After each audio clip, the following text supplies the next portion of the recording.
Hey boos, in this video, I give commentary based on my opinion. Nothing is to be taken as factual. We are just here to have conversation. We don't expose and we don't sip tea on this channel. I'm giving you real talk straight, no chaser. Let's see if you can handle it.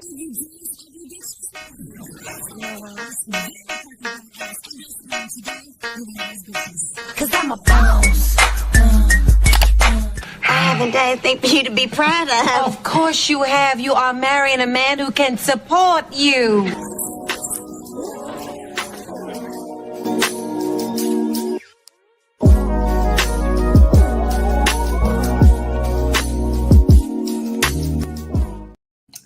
Happy Friday!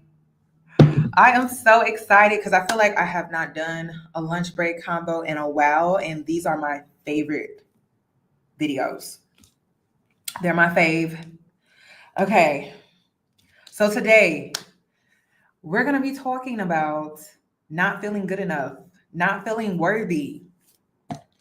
Okay, by the way, I just wanted to share with y'all for the next 14 days, I'm doing a liver detox and I'm doing a colon cleanse detox. And I just have a question for the healthy people that have done this before. Would you recommend me doing these both at the same time or separate? I mean, of course, I'm gonna look it up. I'm gonna ask ChatGPT to be honest, but I just want to know, can you do this at the same time? By the way, this liver detox, it has berberine in it. So, that perked up my ears. I was like, berberine, vitamin C, it has all the good things, it turmeric, ginger. So I'm like really excited. I got this from the TikTok shop. You would say separate? Ooh, I can see that. Too much on the body. Okay, so then I'll do the 14-day cleanse first. Then I'll do the liver cleanse. I'm so glad I asked. Oh my God. Oh, I should do the kidneys first? You mean I'm gonna ask ChatGPT. Too much can cause kidney failure. I'm so glad I asked. Okay. And I don't want to wait till the new year. Like, I want to go ahead and start now because I kind of want to get a head start first. So I'm gonna ask ChatGPT just to make sure, because I ain't trying to pass out or have any weird experience. So I want to talk about not feeling good enough. And I need the girls to understand that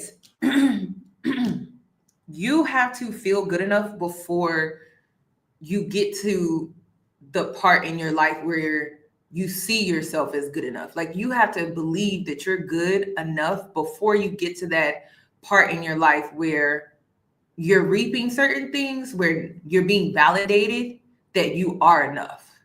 So I wanted to take it back to some older videos of mine. They're embarrassing. So let me see. Where do I want to start? Hold on, wait a minute. Okay, let me start. Let me start with. Let me just go to the one of my oldest videos. Okay, so this was probably like back in 2013. And this is a video where I documented my 100-pound weight loss journey. And it all started in 2013. And the reason I want to show you this is because, or the reason I am showing you this is because a lot of people look at me today and they see the finished product of me believing that I was good enough. Even when I was bigger, even when I was my most insecure, even when I was lost and I was going through different phases in my life, even when I didn't even know myself, I still believed that I was good enough though. And it took me going through life for me to really see, like, wow, I am good enough. Like, I can be this better version. So it's just something that I wanted to highlight before we even get started on this video, because a lot of people see me today and they didn't see, they didn't stay, or they didn't see the beginning, or they didn't see me go through the actual process.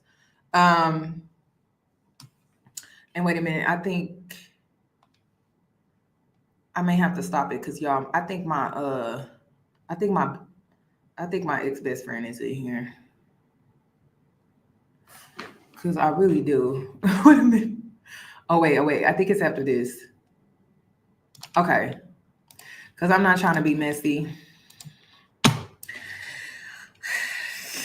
I look back and I'm like, no wonder. Okay, so we're going to move on from that one. And then I also want to show you this too. I want to show you this because I never really go back, if I'm being honest. This was, so that was like between the time frame of 2013 starting and then 2015, and then this was 2017. Let me see. Yeah, this was 7 years ago. And I used to create videos like overcoming your fear of failure, like conversations that we have like right today. But nobody, I can't say nobody, the masses were not into this type of content. And partially because I noticed too, people like a come up story, and I had not reached that level in my glow up to officially say I had a come up story. But I had made some progress, but I noticed that along my journey that the world is very shallow. I don't care what people say, the world is very shallow, because at times where the world shouldn't be shallow, it tends to show how shallow it really is. And I can't say that I participate in the shallowness, but the world is shallow, y'all. Like the world is just very shallow. So that was 7 years ago. And then let me share this one too. Or wait, no, not this one. Is it this one?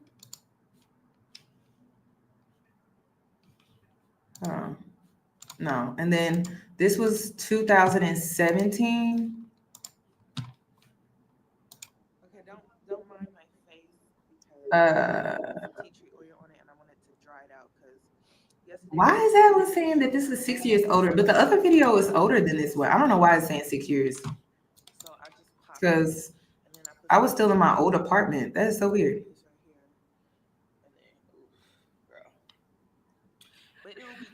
So I wanted to show y'all a little bit of this. Hold on, let me blow it up so y'all can get the real effects. Hold on.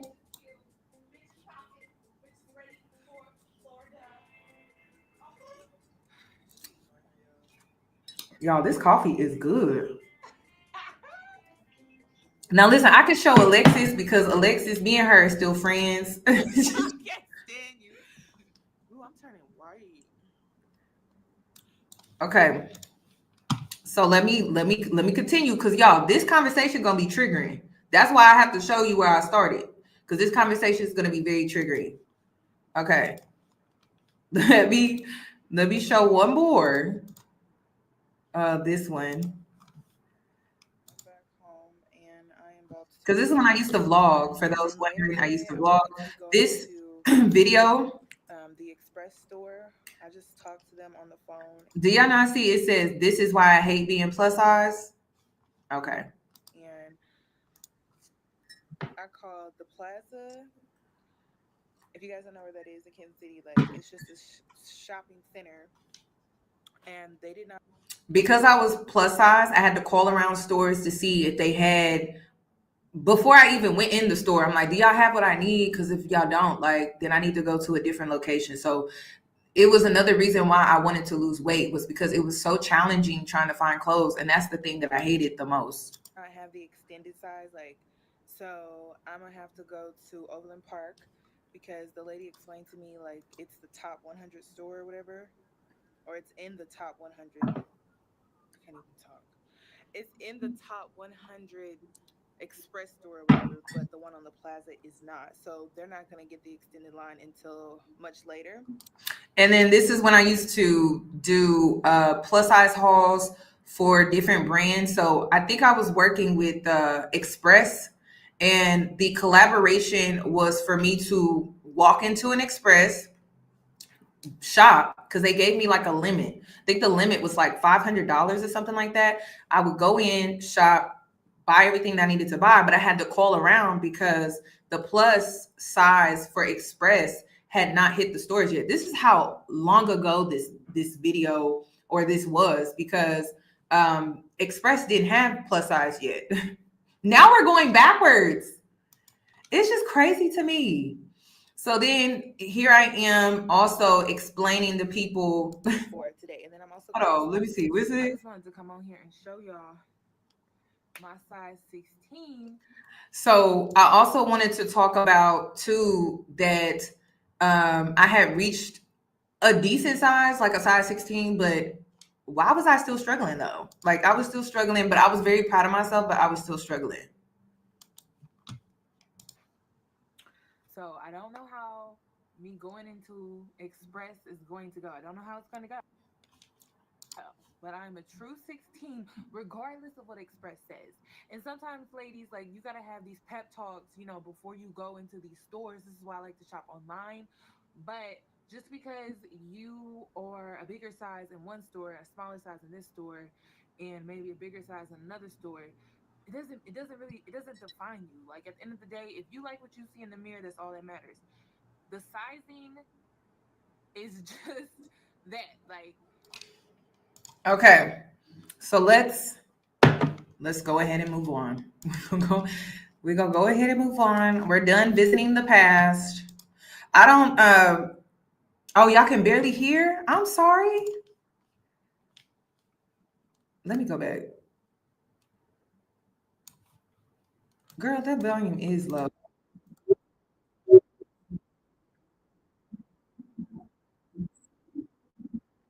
it says.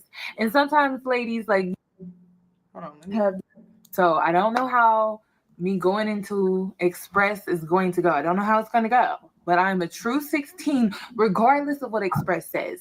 And sometimes, ladies, like you got to have these pep talks, you know, before you go into these stores. This is why I like to shop online. But just because you are a bigger size in one store, a smaller size in this store, and maybe a bigger size in another store, it doesn't define you. Like at the end of the day, if you like what you see in the mirror, that's all that matters. The sizing is just that. Like, it's just to see what your body can fit in at this particular brand or department store, okay? That's how you have to look at it. Like, when I was a kid, I used to wonder, like, how the hell am I, like, a 12 at Old Navy, but, trying to think. When I went to Buckle, I think I was, like, a freaking 16 at Buckle or 14 at Buckle. This is, like, back in the day. So basically, I'm at an age now where I understand that sizing, it looks differently depending on the brand or the store that you're going into. But that used to really weigh on my mental health and my self-esteem, because I'm like, damn, like why am I bigger here, but I'm smaller here? Or why am I smaller here, but I'm bigger over here? And so it would just like really play with your mind and your self-esteem. And so you have to understand that every brand, or depending on the store, they have a different sizing system. And so you just need to get familiar with the sizing system depending on the brand or the store that you're shopping in or that you're shopping in. But I mean, when you're a kid, like I'm talking like 15, 16 years old, you're not really understanding that. Like you think that you done gain weight. A lot of times I used to think like, damn, am I gaining weight? Am I gaining weight? I was just a size 12 at Old Navy. Like, why is Buckle? It's just the sizing, but no one really set me down and told me that. Like people just, I don't know. Like people just try to make, well, you just need to go up a size. You need to go up a size. Well, going up a size is making me feel like I've gained weight, you know? Then that starts to have you look at yourself differently in a negative way. It's just bad. It's just all bad. Okay, so I wanted to show y'all some throwbacks really quick before we get into this topic so y'all will understand. Okay, so I'm going to start off by saying that sometimes when you don't feel good enough, it's because of past failures. Sometimes when you don't feel good enough, it's because you didn't prepare well. Sometimes when you don't feel good enough, you may be doing it the hard way. Like you may be doing it in a way to where you're trying to pursue success, but it's like you're strained, or you are draining your energy trying to actively pursue this success, and it's causing you to feel like you're not good enough because your energy is drained, and you may feel strained as well. And it really comes down to you not trusting yourself. That's it. You not trusting your intuition, you not trusting the nudges, you not trusting what you know, you not trusting in your own ability, what you're capable of. And a lot of times this starts with low self-esteem. A lot of times this starts with lack of identity, which also leads to lack of direction in life. And then also we're going to get into how you were raised as well, like how you were raised. So one thing about my parents is they didn't reward me for surface level things. They only rewarded me for hard work. So they didn't reward me for being a good kid. They rewarded me for hard work. Like I had to get good grades. I had to get opportunities. I had to have something to show for me to get the praise. So a lot of times I wasn't being validated in the home when it came to the small things. I was only being praised for the big things. And so a lot of times that took a toll on my self-esteem of not feeling good enough. Then another thing too is when you're on a level up journey, you have to understand that you have to believe you're good enough as you're going through the process. One thing that I've learned from being in this space for as long as I have, like going back all the way to 2013, I noticed that a lot of people only focus on the goal or the outcome. No one seems to really fixate or focus on the process. And the process can be long. It can be time consuming. It can take a lot out of you because you have to keep going even when you don't want to keep going. But you have to believe that you're good enough. And a lot of times people feel like, oh, I'll feel good enough when I reach a certain level in life. And in order for you to even get to that level, you have to believe that you're good enough. And it's very similar to, and I know this is a hot take, and I know some people are going to be like, what? I noticed this too with religion. For me to save myself, I have to choose God. That's a fact. No one can choose God but me. And for anyone else to save themselves, they have to make that choice to choose God. And not everyone is going to make that choice. And so a lot of times when it comes to feeling good enough, you have to know what you deserve. So you have to believe in what you deserve. So I believed that I had to make certain choices like choosing God. I had to make certain choices like eating healthier. I had to make certain choices like coming up with a routine, being disciplined in that routine, and believing that I was good enough where I was at. Like that is so important. I had to believe that I was good enough exactly where I was at. That there was nothing that I needed to change, but I was open to improvement, right? Meaning there was nothing in myself that I needed to change in order to feel good enough, but there was so much room for improvement. So one thing that I noticed with people, especially in this space, is especially within like the Black women's empowering space, everyone's trying to be at the top, and they only want to be like the only one. Like the only one, there's only one that can be at the top. And I say this all the time. I don't see others as competition. And the reason I don't see others as competition is because I would have to put myself in a state of lack to compete. And when you really love yourself, you have a high level of self-esteem, a high level of confidence. You're not going to put yourself in a place of lack. Because for you to compete with others, you have to believe that they either have the potential to do better than you or they are doing better than you. And that means that you would have to look at yourself and say, I'm in lack. I'm not good enough. So when you set out to compete with others, understand that that's what you're doing up here. You're putting yourself in a state of lack. And in order for you to prove yourself, you're competing and you're trying to outdo the next person so that you can validate that you are good enough. So a lot of times I see people that I've even been in situations where people have had more than me, like way more than me, but they can't even see that they have more than me because they're trying to compete instead. And they can't even enjoy the blessings in their life because they don't see what they have as a blessing because they're still in a state of lack. So even their accomplishments, they don't even see their accomplishments as accomplishments. They don't even enjoy where they are in their career, their life. Like they're miserable too. I notice that they tend to be highly miserable because they're constantly in a state of lack. And it's self-inflicted. It is self-inflicted because they could take themselves out of this mindset by not comparing, not competing, and putting themselves in a place of, I am good enough, staying in their lane, focusing on improvement, right? Not lack, but improvement.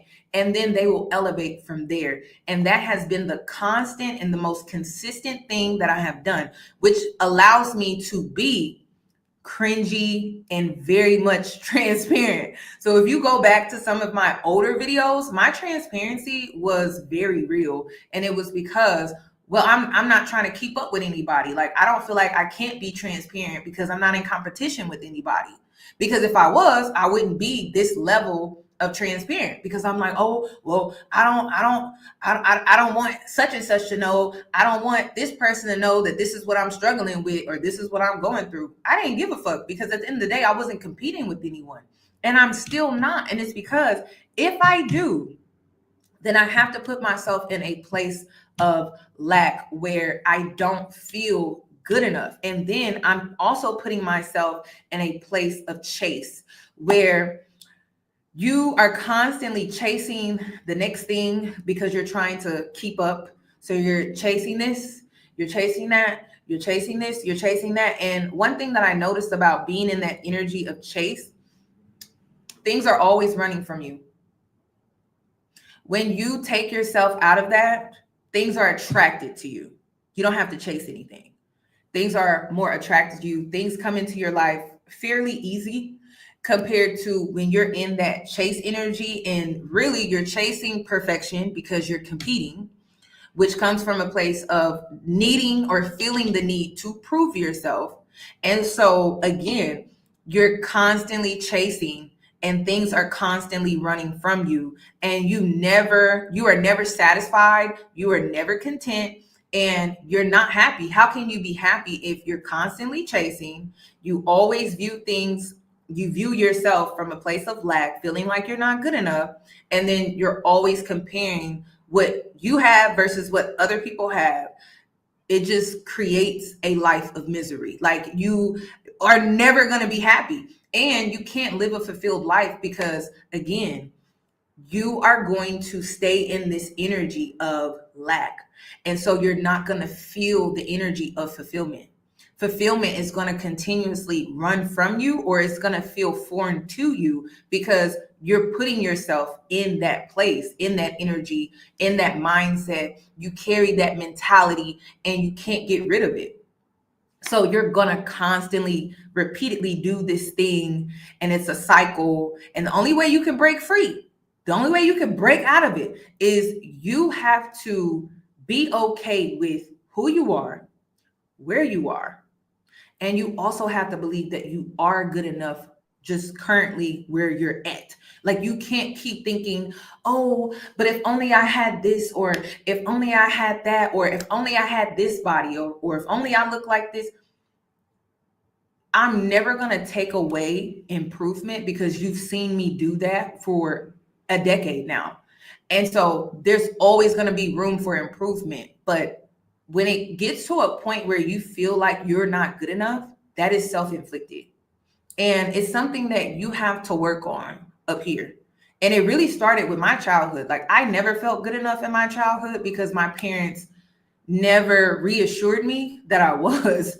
So like the only time I would get an ounce of reassurance from my parents, I had to exceed extremely well.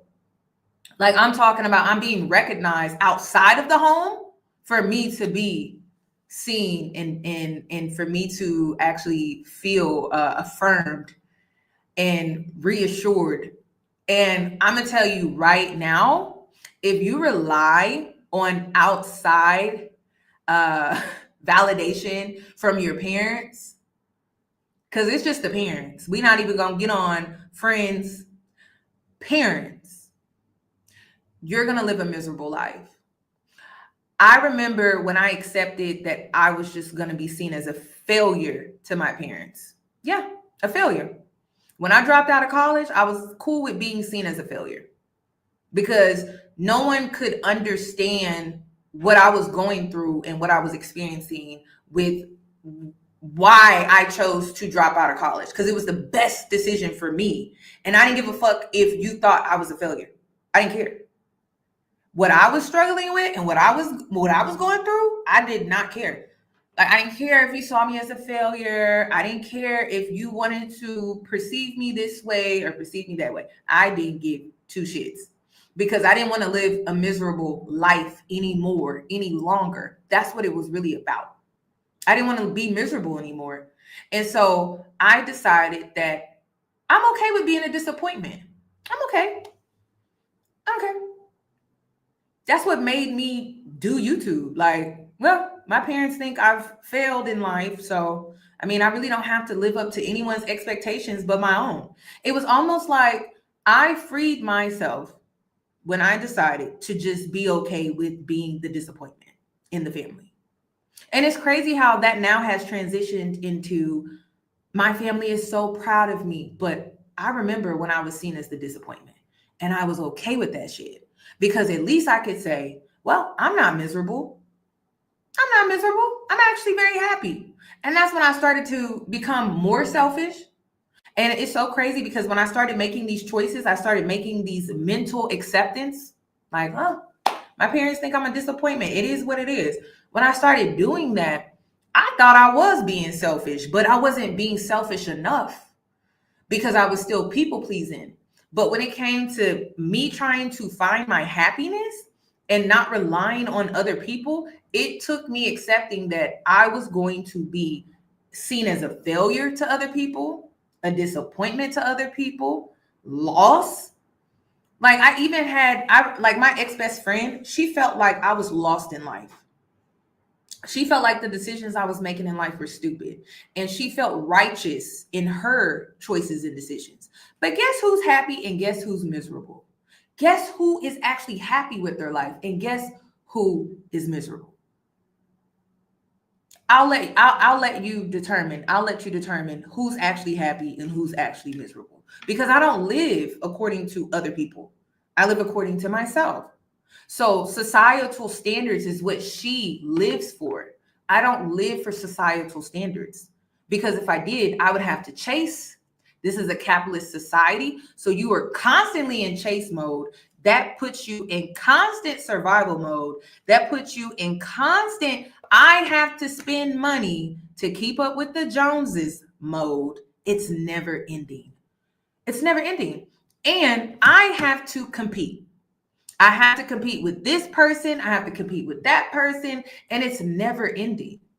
So when do you actually get to enjoy your life? With all the chasing that you're doing, with all the competing that you're doing, when do you actually get to enjoy it? You can't say retirement. Not us millennials. We can't say retirement. So when are you actually going to get to enjoy your life?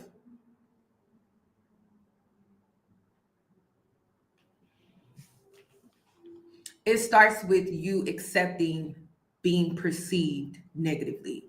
And it starts with you accepting that some people will see you as a failure. And it starts with you accepting that your parents may see you as a disappointment. And it starts with you basically accepting the things that you have no control over. Because I even made a tweet where I was like, I think it's crazy how I come from a community, the Black community, and I'm looked down upon because I'm 32 with no children. And I am in no rush to have them. And the reason is because, well, I'm traumatized. All I saw in Black motherhood was struggle. And I'm not eager to sign up for that. Like, who in their right mind would want to sign up for that? I'm the type of person where I observe and I watch people and I see what they go through and I determine if I want that for myself. And based off of what I've seen, I don't want it. So me not having kids, 32, at 32, it's like a blessing to me. Like, I'm so proud of myself because I never wanted that. Never wanted it. I remember when I was in high school and there were, I think, like 2 or 3 girls that had gotten pregnant at 16 and their boyfriend broke up with them. Their relationship was a hot ass mess. And I'm just like, I don't think I want kids because it just seems like it's a lot. Then I had an older cousin that got pregnant and it just seems like after she had gotten pregnant, everything just changed, not in a good way. And it just seems like that was a constant pattern. It was rare to see, and yes, rare to see a Black girl get pregnant and things got better. It was rare. It was rare to see a Black girl get pregnant and her life got better. Her life elevated. It was always the opposite. It was always she got pregnant and it went downhill after that. Like, literally. So I just avoided sex altogether for a very long time because I'm like, well, damn. Why is it that every time a woman get pregnant, it just seems like her life falls apart or it becomes harder for her? I've never seen motherhood where a woman was truly supported, where her life was able to flourish. That's just me being honest, y'all. That's me being real. I've never seen it. So motherhood for me just wasn't appealing. And this is another layer of you're good enough, right? A lot of times, and especially today, people want to make it seem like something's wrong with you because you're choosing to be childless as a woman. That the only way you could be a respectable woman, an honorable woman, is you have to be married with kids. But no one is being real about it, though. Like, let's dive a little deeper here. The Black community creates single mothers. That's a fact. And if it wasn't a fact, then my father wouldn't have been overprotective when it came to the opposite sex. I mean, the man was a helicopter parent. The man had me locked up in the house because he was afraid there was a boy that was going to look my way, and just looking my way. Oh, she's pregnant. My dad was so strict, y'all. If you remember the Scary Movie where there was a lock on the girl's panties, if my dad could have done that, he would have did that because that's all he saw. He saw crack in the Black man's neighborhood and he saw pregnant single women in the Black man's neighborhood. And he was like, not my daughter, not my daughter, not mine. So he was extremely strict in that way, extremely strict. And so if it's false, then why did he feel the need to do that? He calls it being protective. It's pretty extreme though, isn't it? But it was because that's all he saw though. So if I'm coming from a community where that's normal, single mother struggle, why would I follow in those footsteps? Like, it just doesn't make any sense. Why would I do that to myself? Why would I do that? So I had to accept that I'm going to be judged for not having any kids after 30. And I'm going to also be judged for being single. because it's not even that the Black community creates single mothers, but the Black community isn't really big on family either. So I just need to accept the things that I cannot change. And I'm not going to feel bad about it. It's the hand that I've been dealt. And if you are the type of person where you have a problem with accepting the uncomfortable truth, then you have a major problem with living a elevated life. You probably struggle with living and wanting a elevated life, because I'm going to tell you right now, a lot of the uncomfortable truths will save you from living a low vibrational life. Like, I didn't even realize how toxic the Black community was until I got older. And I started seeing why my dad was the way he was. My dad locked BET. I couldn't even watch BET when I was a kid because he didn't want me seeing women shaking their ass. Just being honest. He didn't want me seeing that. So he would lock the TV. There was a code in order for me to get to the TV. And I used to be like, damn, why does he do that? He also didn't allow me around his family when I was younger either, because he felt like they would be a bad influence. And now that I'm older, I see the toxicity when it comes to his side of the family. And I'm like, damn. So he was doing all of that. Why would a father feel the need to do that? See, my mom grew up differently. She grew up sheltered, and she grew up in middle class. So like she didn't see a lot of stuff, but my dad said he saw a lot. Like he saw them put the crack in the neighborhood and was like, wow. And he's saying the government. That's what he's saying. The government put the crack in the neighborhood. That's who put it in there. And now he's saying, we out here dealing with the crack babies. That's what we out here. We're not dealing. Y'all be online arguing with people. And some of y'all are arguing with crack babies. And that's me not being shady. That's me being real as hell. Some of y'all are out here arguing with crack babies because you're out here like, wow, where did they get that mentality from? Oh my God, why are they thinking like that? Oh my God, why don't they have good comprehension skills? Why is it hard communicating with them? We're out here dealing with that. That's what we're out here dealing with. If you want to know why the culture is declining, you watching BET all the time, and you're like, what the hell happened to BET? What happened to the BET Awards? What happened? What happened to Black culture?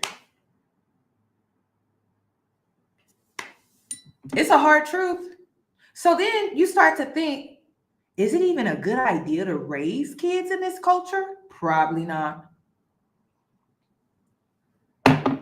Probably not. Absolutely not.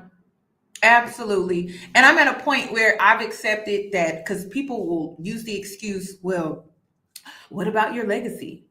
I'm just passing through. I'm just passing through. So I don't really care about a legacy at this point. I'm just passing through. Because at this point, it's just so much that you have to consider. Like the educational system, public educational system is not that good. Like it's not that good. And teachers are quitting. That should tell you something. So it's like you got all of these signs, and I'm not going to overlook them just because society tells me that, oh, you need to have kids. Oh, you need to start a family. Well, I'm doing the math, and it's not mathing. Like, it's not making any sense to me. Absolutely not. It's just not making any sense. I mean, from the culture to motherhood to the educational system, can someone explain to me how I'm supposed to make sense of all of this? And then another thing too is a lot of people will say, well, past generations had it harder. Yeah, but they weren't thinking like me though, because they didn't have access to the information that we have access to. So it just does not make any sense. And then we're starting to see how in this era, how things are just repeating. Like we're going backwards in society. Like we're not actually moving forward. Like everyone keeps saying, oh, I'm big on progressive forward movement. But why does it feel like we took 10 steps forward just to be knocked back 20 steps? Like it doesn't even make sense. So I don't know. I noticed that the teachers, though, I'm gonna listen to the teachers, and the reason why I'm listening to the teachers, they be with the kids more than the parents. They be with the kids almost 8 hours out of the day. So why would I not listen to them? That doesn't even make sense. You have to believe you're good enough based off of these things in here. It cannot be based off of the societal pressures, because society has a lot of issues, from shallowness. So people are always gonna feel the need to clock you on this, clock you on that, your weight, your hair, especially when you're a Black woman. Then you're gonna be clocked on your education. Then you're going to be clocked after a certain age. You're going to be clocked on if you have kids, how many do you have? And then if you don't have kids, like damned if you do, damned if you don't. So either way, you damned. Then your family, due to their own trauma that they refuse to work on, are always going to be a triggering space for you, like always. So to feel the need to impress them in that space, why? I don't. What's the reason? Then also money, right? Money. Let's talk about money for a sec. Let's talk about keeping up with the Joneses. The Joneses are the Joneses for a reason. They in their lane. They minding their business. They doing them. The Joneses are not competing with you. They're not. You're competing with them to make yourself feel better. That's it. The Joneses ain't never did nothing to nobody. The Joneses is just the Joneses. The Joneses is just living their life at the level that they're at. You trying to compete with them, you feel like you have to, because you feel like you're not good enough. So you feel like, I saw the whole thing on TikTok with the whole Lululemon, and then it was Skims, Dolce and Gabbana situation. And I'm just like, I don't know if y'all seen that. I don't know if y'all saw that whole thing, but this is why I never felt like I was Black enough. Like these conversations, I never felt like I was Black enough, because I was the Black girl that went to school and I didn't really put that much thought into my sneakers. I didn't. I think I was wearing like K-Swisses. I think I was wearing Converses, but when they weren't cool. Like, and then I have to make that known, like not when they weren't cool. K-Swisses when they weren't cool. You know, the only pair of shoes that I could say I was accepted among the Black culture when I was younger was when I bought the pastries. But the only reason why I bought pastries was because I actually liked them. I was like, damn, I like those shoes. And then they just so happened to be popular. I had Skechers sneakers for gym class. So I never fit in with Black culture, but I never fit in with white culture either. Never. Absolutely not. I was seen as the token. Let me show you how I was seen as the token. Let me show you.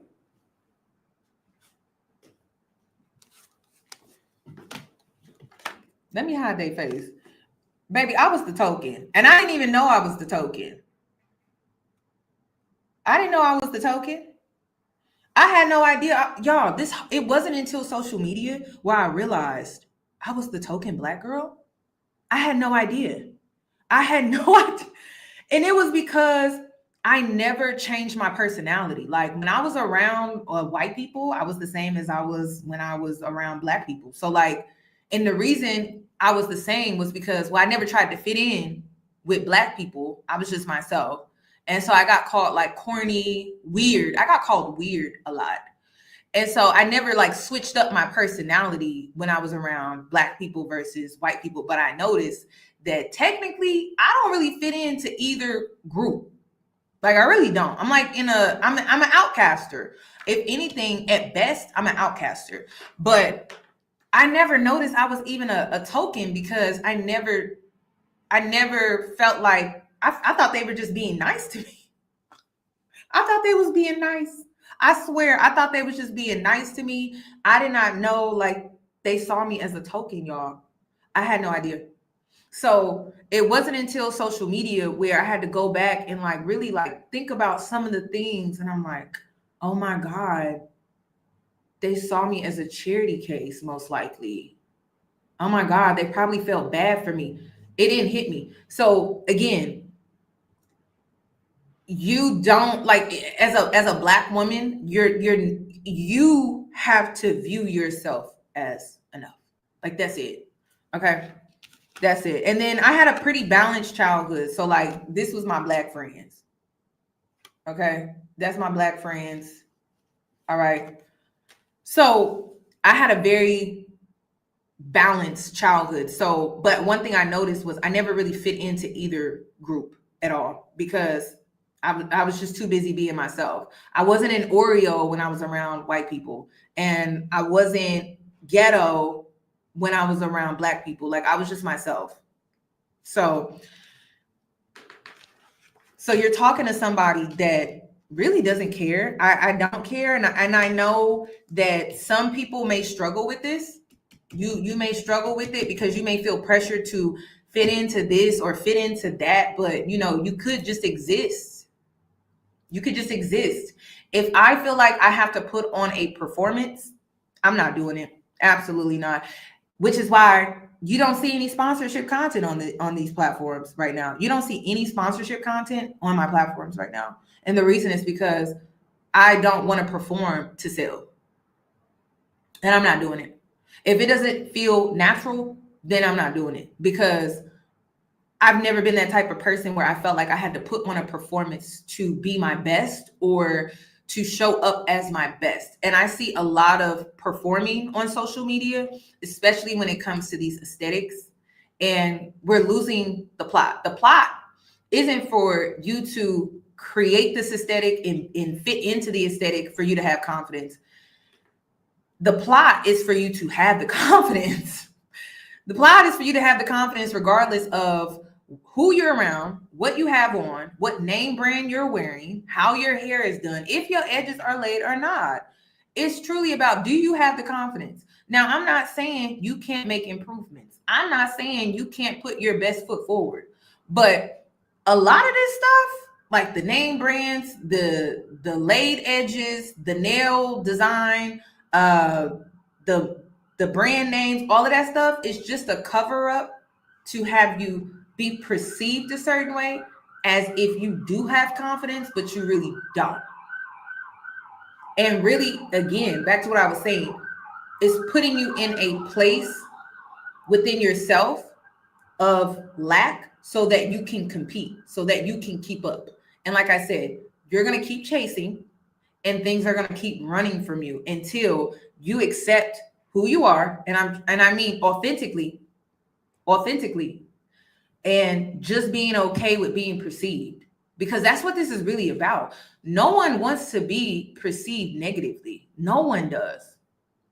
You don't even want to be perceived negatively by your family, because that's where it really starts. You tend to want to be accepted by them as well, like by your parents. You want to make them proud, right? So that means you're banking on them to perceive you in a positive way so that you can make them proud. But what if that is costing you your mental health? Like, what if it's costing you to be at war within yourself? What if it's creating this sense of feeling lost in life? What if it's having you go broke? Because I've seen that. I've seen people who are going broke because they're so fixated on being perceived. Seriously. And they don't want to be perceived negatively. So they put on this performance.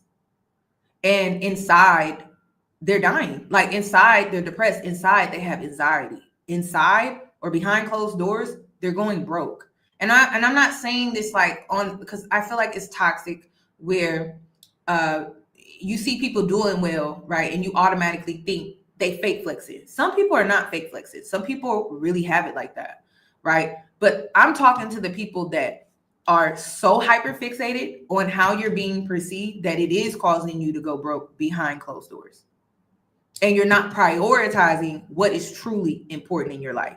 Because I'm going to tell you right now, the girls that I went to school with, not all of them, but some of them, from the Black girls to the Caucasian women, like, if I'm being honest, the girls that would keep up with all of that, because I never did, like I never kept up with, oh, I gotta wear this, or I have to put on these shoes, or this is what's trending, this is what's cool. Like even when I was like in high school, middle school, college, I never really kept up with that. But the girls that did, it was like a waste of time. Like I don't even think these girls care anymore. Like they done had kids, they done moved on with their lives. I don't even think there was nothing that they really benefited from. Honestly, I don't think they really benefited from it. And then in some cases, some of them became single mothers, if I'm being real, and some of them became divorced, if I'm being real. You know, like they were chasing things from a surface level, and it got them surface level results. So like even my Caucasian friends, like some of them were chasing, you know, the status of being married, but then they got divorced. So like you have to understand that you can't care about being perceived, and you can't keep using these things that society labels a status symbol as your measure of I'm good enough. You're measuring stick like, oh, I'm good enough now because I'm married, or I'm good enough now because I have a degree. I'm good enough now because I have a man. I'm good enough now and I'm a respectable woman now because I have kids. You have to push past all of that for you to truly be happy in life, because that's what it really comes down to. Who are you living for? Are you truly living for yourself, or are you living for all of these external things so that you can be perceived a certain way by other people? So then you will feel this false sense of happiness. Because when you live your life like that, you will feel a false sense of happiness. And it's very similar to a lot of people feel like they have to get the riches for them to be happy in life. And with money, you create happy memories. You have the ability to create happy moments, but it doesn't mean that you're going to create a happy life.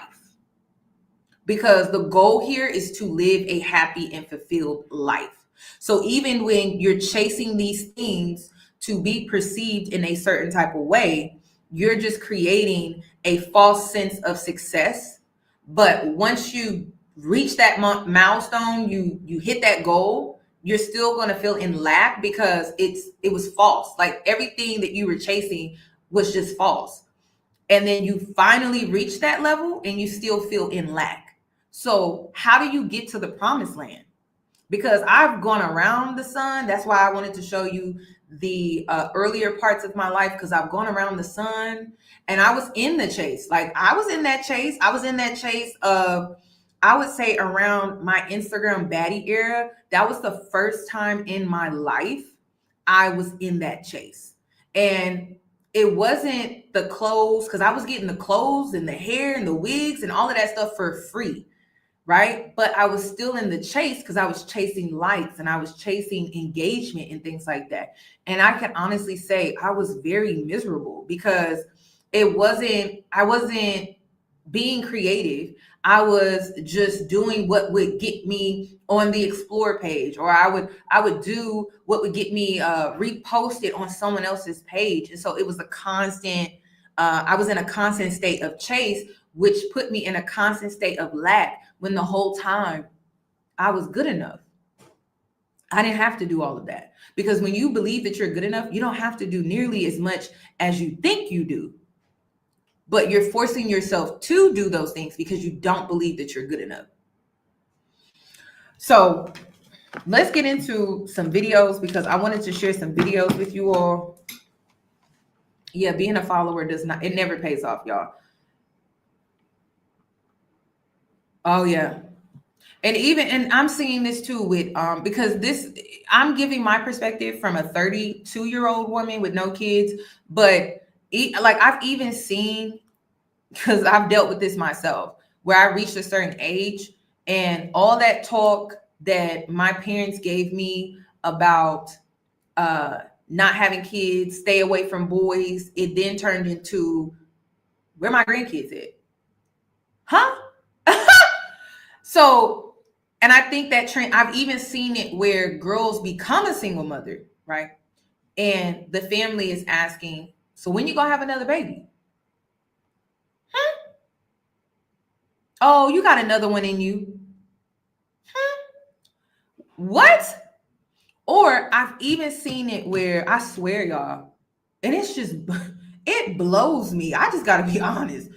I've even seen it where a woman is clearly struggling, like mentally, and they're like, so when's the next one coming? She could be married, whatever the case may be, but maybe she just feels like she has a lot on her plate. And they're like, so when's the next one? Y'all, that is the most disrespectful thing. This is why I mind my business, y'all. I swear. I be minding my business. I don't talk about people's weight, their outer appearance, unless it's a red pillar. I'm gonna go in because they be going in, right? But I don't talk about children either. Because first of all, I don't know what their future plans are, but I don't know their reproductive health. I don't know none of that to be bringing it up. I don't know if the woman nearly lost her life the last time she had a baby. How about we just mind our business? But then we could talk about the culture and we could talk about societal pressures, but like, are you also putting pressure on other people? Are you also putting that pressure on them to where they feel like they have to live up to this or to live up to that? Because let's talk about the women that became single mothers because of the pressures of the family, friends, co-workers, and things like that. Let's talk about the women that ended up a single mother because they were pressured into it. Because nobody ever wants to talk about her. Nobody ever wants to talk about her. Because I could have been her. I could have been her when I reached 29, 30. I could have gotten pressured into becoming a single mother because now all of a sudden it was acceptable to just have kids and not really be married. Really, it was okay to just pop out a baby and not really be married at 30. Not at 18, not at 19, not at 20, not at 21, not 22. But the older you get, it becomes more acceptable because people just are so self-focused that they don't care about if you struggle afterwards. They just want you to have the kid and that's it. So I've seen that too. I've seen that. Me and my best friend, we both are going through this together because we're both 32 and no kids. And it's just like, we're also seeing our siblings and we're seeing their dynamics and how they're struggling in with their situations. And it just doesn't make it appealing to us, like, at all. If anything, it's turning us off. It's making us just accept that we gonna be aunties and we cool with that. We are 1,000% cool with it. So I don't know. The family can be a trip, and then your family will try to pressure you into having kids, and they toxic. They don't even want to put in the work to change, to create a better environment for children. Like, we can't even get along and gather. Why would I bring children into this family? Like, that doesn't even make sense. That's crazy. Y'all, I've seen it that way too. And Leah, at this point, it's like, let people judge. You gotta let people judge. And this is the type of judgment that I don't like. This judgment is not discernment. This judgment is people are projecting on you, and that's it. So be careful about this. I wouldn't give a damn. The world is not safe for me to be a mom. I believe that too. I don't believe the world is safe enough. I don't believe the world supports mothers. I will say that. I don't believe the world really truly supports the working mom or just the mother, period. So that's a conversation for a whole nother video. But let me pull this up too. Because, oh wait, is it on this side? Okay, so I think, first of all, I'm going to start off with this one. What do you need someone to tell you right now? Me? Mm-hmm. No, I was just hoping. No, right now, in this moment. What do you need to hear? What comes to mind? I know it's right there. What do you need to hear? Breathe, deep breaths. What do you need to hear right now? It's right there beneath the surface. You're at the last layer of resistance. What do you need to hear? What would make you feel better? What would help? What do you need to hear? What are you hoping someone will fucking tell you? You've been seeking it your whole That life. I'm like enough. Look at me. You're good enough. Thank you. What comes up hearing that? You're good enough. You are fucking good enough. And you don't need to do more. You don't need to live up to your fucking potential. You are enough right now. And there's nothing blocking you from that.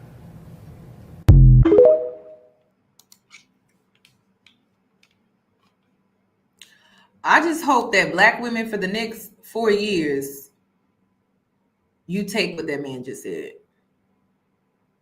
You're good enough. Now, a lot of people are going to take it the toxic way and be like, oh, but like you could work on this and you could work on that. Okay, cool. That's true. But where I'm at right now, I'm good enough. Because the good enough is going to get me to a better version of myself. Okay. So if anyone has an issue with that, that's why tough love it's toxic, y'all. The tough love that what y'all label to be tough love is toxic, because you're beating a person down and criticizing them. You're not lifting them up and giving them constructive criticism. So let me explain. In this video, right, he's building her up so that when she's ready to make those improvements, she's good enough to do it. Okay? Because some of y'all, like, and I get it, it's Black culture, tough love, that bullshit. To me, tough love is accepting the uncomfortable truths. It's not beating a person down and not building them up while giving them criticism. So I see a lot of, especially on social media, which is why this is the worst place to really get advice. Because a person will beat you down and then that's the constructive criticism. But it's like, where's the solution though? What is the actual solution? And I'm going to tell you what the solution is. You have to believe that you're good enough in order for you to improve yourself. Just like you have to believe you deserve being saved by God to choose God. Okay. So if we're not speaking life into people, if we're not speaking life into others, how would they know to choose better for themselves? How will they know that they even deserve better if you don't let it be known to them? And that's the thing. On social media, I believe people's intentions are truly not in the right place. Because if it was, you would be building a person up while also giving constructive criticism with being real. And then you will also build them up and through encouragement. Like there has to be the solution is, okay, you gave them the constructive criticism, but where's the encouragement for them to improve though? What is the step-by-step process for them to actually make those forward movements if you're just focused on the criticism and that's it because it's tough love? That doesn't even make sense. That does not make sense. I don't like it. Like when I say my dad, he had tough love for me. My mom had tough love for me. It was because they were challenging me, but they knew I had the potential or that I was good enough. And they saw that in me. So they challenged me. Like that was the tough love I got. But it wasn't, and I took it the wrong way because I wasn't mature enough to truly understand what they were doing. But y'all not giving tough love. Y'all just tearing people down like on social media. Y'all not giving people tough love. Y'all not. Y'all just tearing people down. And I'm starting to assume it's because it makes you feel better. I don't know. Okay, let's move on to this one. What was your biggest insecurity that you've overcome? I think I just never felt enough. I come from a community and a space where I had to over excel, you know, and even if I did the most and the best, it felt, you know, my family was still like, what more? You need something else. And so the fact that I just didn't get that validation from like people who are in my corner, I would get there and then the goalposts would be moved. It's taken time and still sometimes I dip in and out of it. We're all human. But did y'all hear what she just said? So another reason why I took myself out of the chase was because I was going to be depressed. Are you depressed right now because of a chase? And the reason I'm asking you that is because when you're in the chase, they move the goalposts every single time. So it finally hit me like, oh my gosh, I'm going to be chasing well into my grave because they're going to keep moving the goalposts. And then that's when I realized, keeping up with the Joneses, Lululemon and Skims and all the other designer brands that are out here, it was just created for me to work harder, to give them money. That's it. Like that's it. That's why they create this. If you watch the movie Rat Race, just go watch the movie Rat Race and you'll see what I'm talking about. They're going to continue to move the goalposts. That's it. Because they're not going to chase. You're not going to get to a point where it's like you chase, and then you won. And then it's it. Then it's done. It's like, no, you're going to keep chasing because it's never ending. It will never stop. So I was like, is this why I'm always depressed? Like, is this why I'm always feeling like I don't have enough? Is this why I always feel like I'm not good enough? Like, is this why? And I realized it is. And that's why when you reach a certain level, right? Like maybe you went and got the college degree and you're like, I need more. I need more.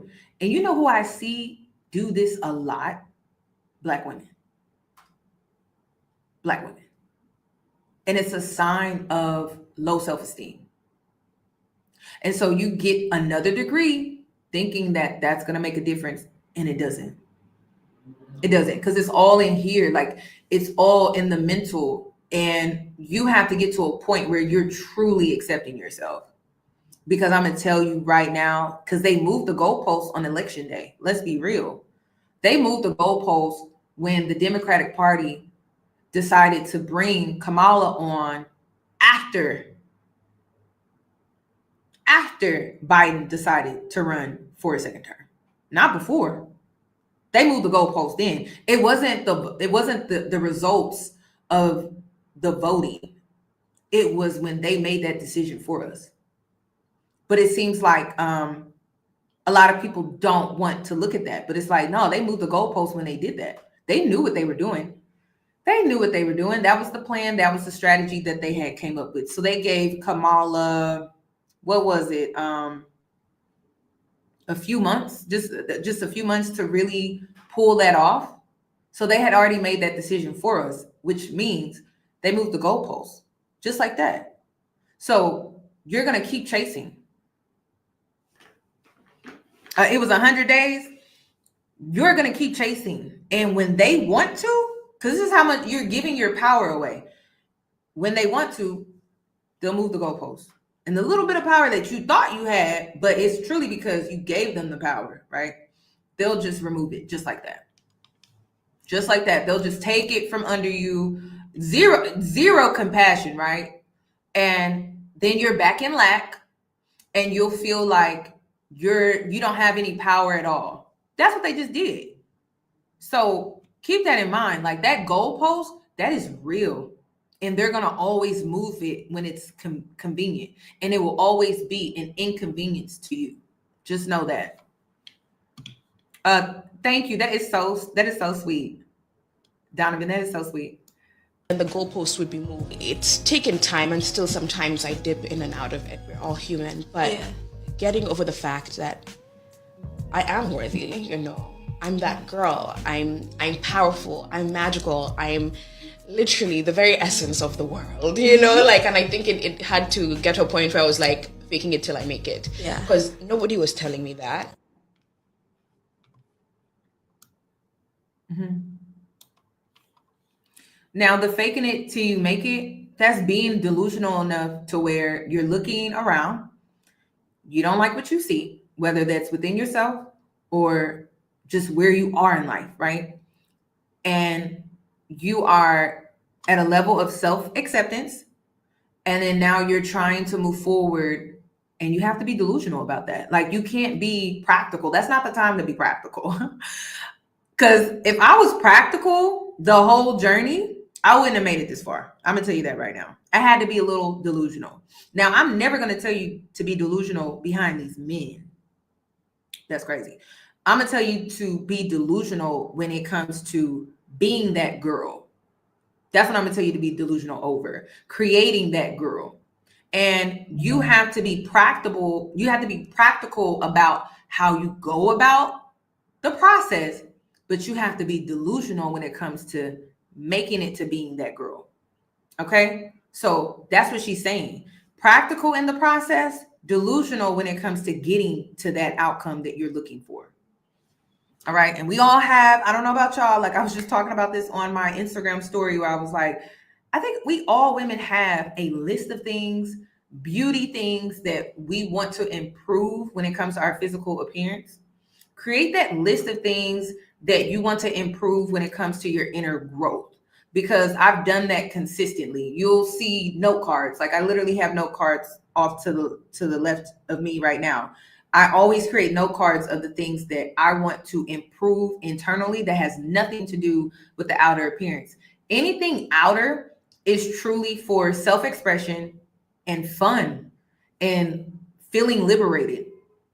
But that's as far as it goes. Like, it doesn't go beyond that. Like, it's truly about self-expression and like things that would make you feel better, that would make you feel good on the inside. And that's it. Okay, that's it. And it can help you because, like, I don't know, like along my journey, whenever I was able to get certain beauty things done, it motivated me to keep going. Like, it was like a reward. You know, I would reward myself with laser hair, or reward myself with electrology instead of eating. Because I used to reward myself with food, but then I started to see how that was hurting me. So then I started to reward myself with new clothes, or I started to reward myself with beauty treatments and things that I wanted to get done that was going to help me improve how I felt about myself on the inside. So those are things that you can do along your way. But again, it still starts with you saying you are enough while also wanting to pursue these areas and improve in these areas. Okay, let's continue.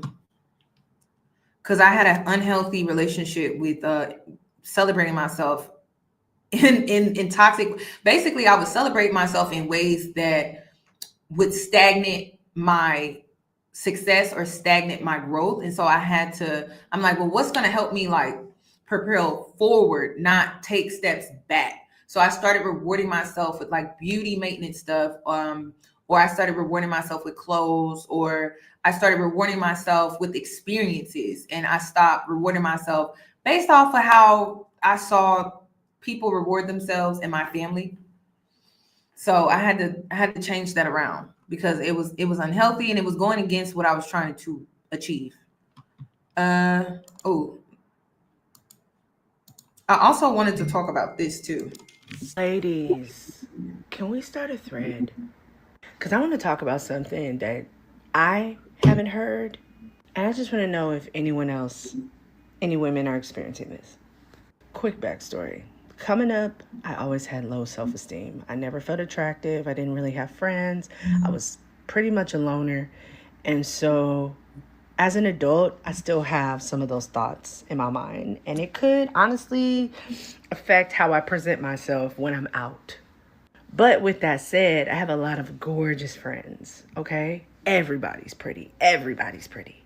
Can we talk about how we are not the woman that's like ever approached in the friend group? More specifically, how you internalize it, how you deal with it.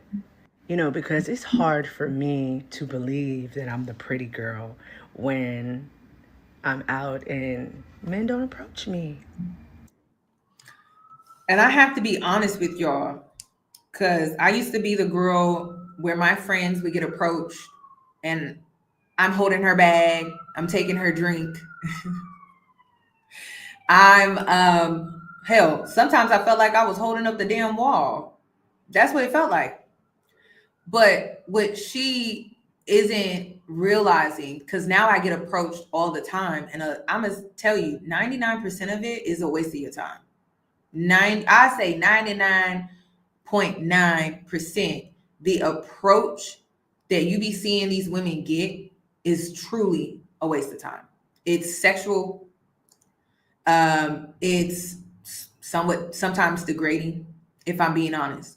But she started this off by saying that she had low self-esteem.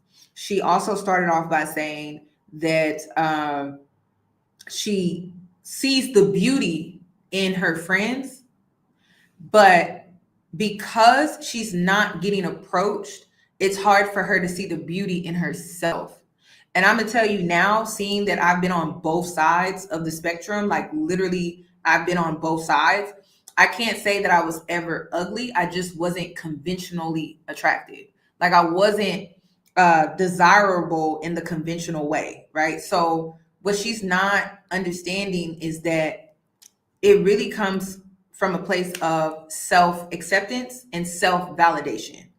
And that just because you're not getting attention, it doesn't mean that you're not pretty. It doesn't even mean that you're not a beautiful person.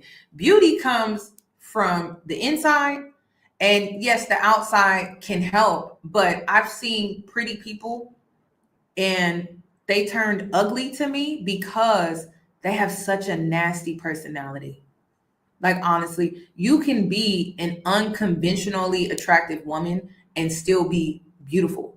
Because to me, beauty is a spectrum as well. And beauty can come in many, especially when we're talking about people, right? Beauty can come in many different ways when we talk about the beauty of a person. And we live in a society, though, that's very shallow. I'm not here to gaslight you on that because it's very, very shallow.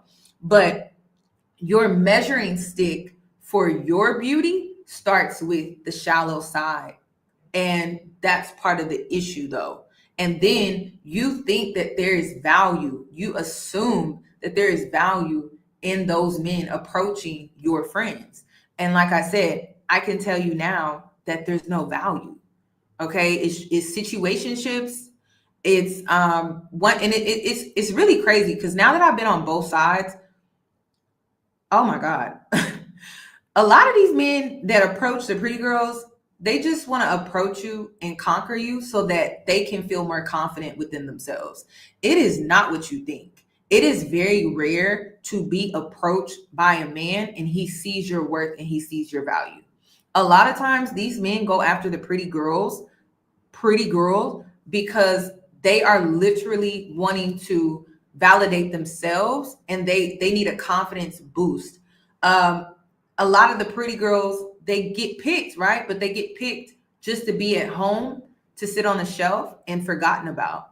And that's what made me realize, like, it doesn't matter what side you're on. It's not what you think. And I can honestly speak on this because when I was on the other side, like the conventionally unattractive side, I used to think the other side with the pretty women, I used to think that their life was perfect. I used to think that they had it all made. I used to think that they got whatever they wanted. I used to think that they could get whatever guy they wanted. I used to think that men treated them better. Like I was very delusional about the experience of pretty women. Like that's just me being real with you. It is not what you think. It is not at all. And when I tell you, this is why I'm always telling you, like, yo, life will really humble you. Because after my glow up, the experience was so humbling to me because I thought delusionally that the other side was just better. And it's really not. It's really not. It's really not. Pretty girls are tolerated. Pretty girls are labeled stupid, no personality, or if they are smart, they do have personality. No one's interested in that. No one's interested in the pretty girl's thought process. Like, what does she think? What are her political views? They don't give a fuck about that. They don't. You need to be pretty. You need to shut up. You just need to sit there. And that's it. No one cares about what you have to say. And if you look at some of these girls that have been pretty majority of their life, they have been conditioned to believe that that's it. That's all they have to offer. But that's because some of it is cultural and some of it is because, well, people don't expect more from them, sadly. So I've been in certain spaces like after my glow up and I'm like, why do I feel like I'm being talked down to? Like I'm not even being respected as a person that can hold a conversation, but let alone be intellectual within the topic that is being talked about. Like, y'all, it's so degrading. It is not what you think. And see, you're looking at it from a place of insecurities, and which was what I was doing when I was on the other side. And I'm like, so the only thing that I could see, the only thing that I could truly see was from my vantage point or my perspective, which came from my insecurities of never being picked, never being chosen, never being looked at, like never being the girl that was asked for my phone number and my friend has to hold my bag and my drink. So I'm looking at it from that perspective. But now that I'm on this side, I'm looking at it from a totally different perspective.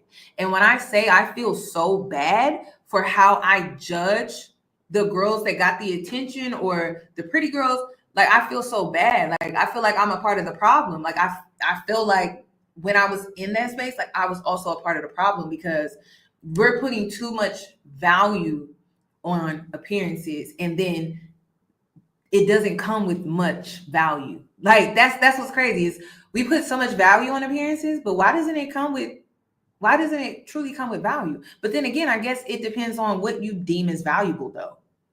Because it can't just be attention. It can't. I guess attention is valuable when it comes to social media, making money, right? But is it truly valuable when the attention is not coming from a place where people see your worth, see you beyond your physical appearance? Probably not. Probably not. Probably not. So, but she can't see that. She can only see where she is based off of her experience, which I understand.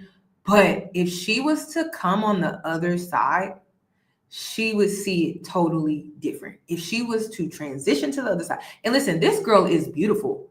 This girl is beautiful.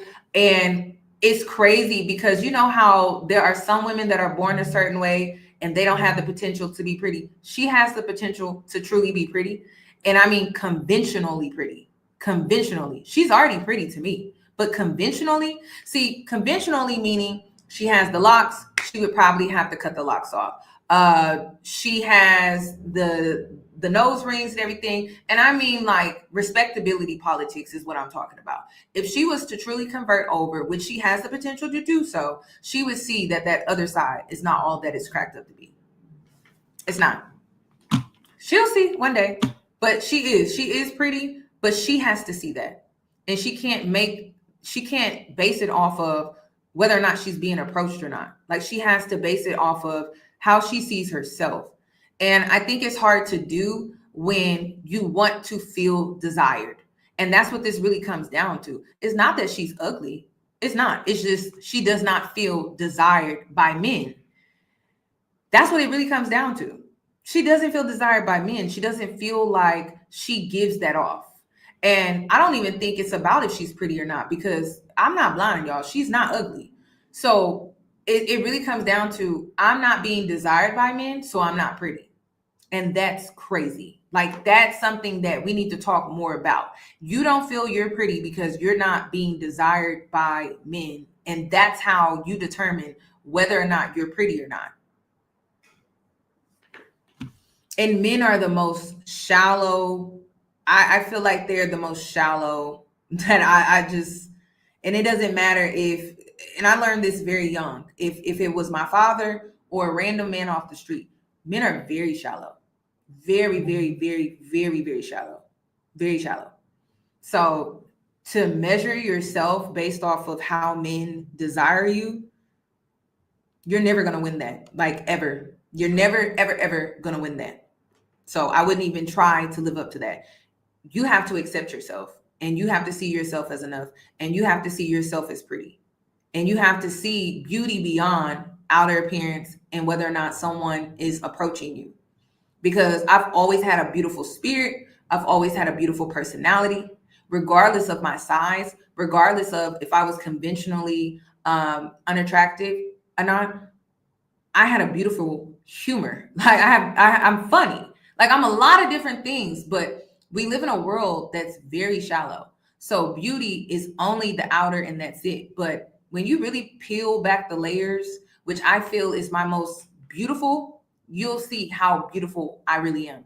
And it's not the outer stuff at all. And you can't keep living your life from that place because it's just going to leave you disappointed. Because again, if you were to go through your glow up and you were to go to the other side, you will be disappointed. I tell you guys all the time that like I get the most attention from guys on the internet, not out in public. I for the most part, I'm never approached, just to keep it a buck. Or I'm approached by super older guys, like 50 and up. Nobody in my age range. And I don't care how many times my friends tell me I'm pretty. People at church tell me I'm pretty. When it's all said and done and I'm in a room with them, and the reason why these people are telling her that she's pretty is because they're not just basing it off of the external stuff. They're seeing her whole and they're like, wow, you are so beautiful. But because she's fixated on the external stuff, she doesn't see it. And then it's just even crazier because this girl is not ugly, y'all. It's just, it's crazy what the self-esteem can do to you. Like it's crazy. Like there was a 24-year-old that got a facelift on TikTok. And it is crazy what the self-esteem can really do to where you can't really see yourself for real. You can't. And then I've even seen the most pretty women, y'all, the most beautiful women don't think that they're pretty. I've seen that too. And I'm like, wow, like what is the reason for all of this? Like why are women so hard? And this is another thing. Men are shallow, but women are also hard on themselves when it comes to their appearance, like to a point where it's truly unhealthy. And I believe social media has only made it worse. I don't think social media has made it better at all. At all. So I've been around some very beautiful women and they don't see it. They don't see it at all. She don't see it. They don't see it. And it's like, what is really the issue? What is really the issue? This girl has beautiful skin. Never seen. And it's kind of hard to deal with. And then she got nice teeth. Can't even really talk to your homegirls about it because if you tell them, then they're going to be self-conscious about how they are in your presence and you don't want to dim their light because you love them. But like, what do I have to do? Distance myself from pretty people? Like that doesn't make sense. I wish I could ask her which, like when she says pretty people, what do they look like? I'm intrigued. Like I want to know, I wonder what she thinks pretty looks like. Cause that's another thing. I've seen girls that are pretty, right? And they don't think they're pretty because they're comparing themselves to Instagram filters. And I'm like, well, girl, you're never going to live up to that. So I want to know when she says pretty, because we see a beautiful woman, right? What do they look like? That's what I want to know. Like, I just want to know. I really do. Because y'all, I don't know. I see the beauty in women, which is why I love to compliment women a lot. So I want to know, like, what is her measuring stick for pretty? Because I know what mine is. I look for a woman's glow.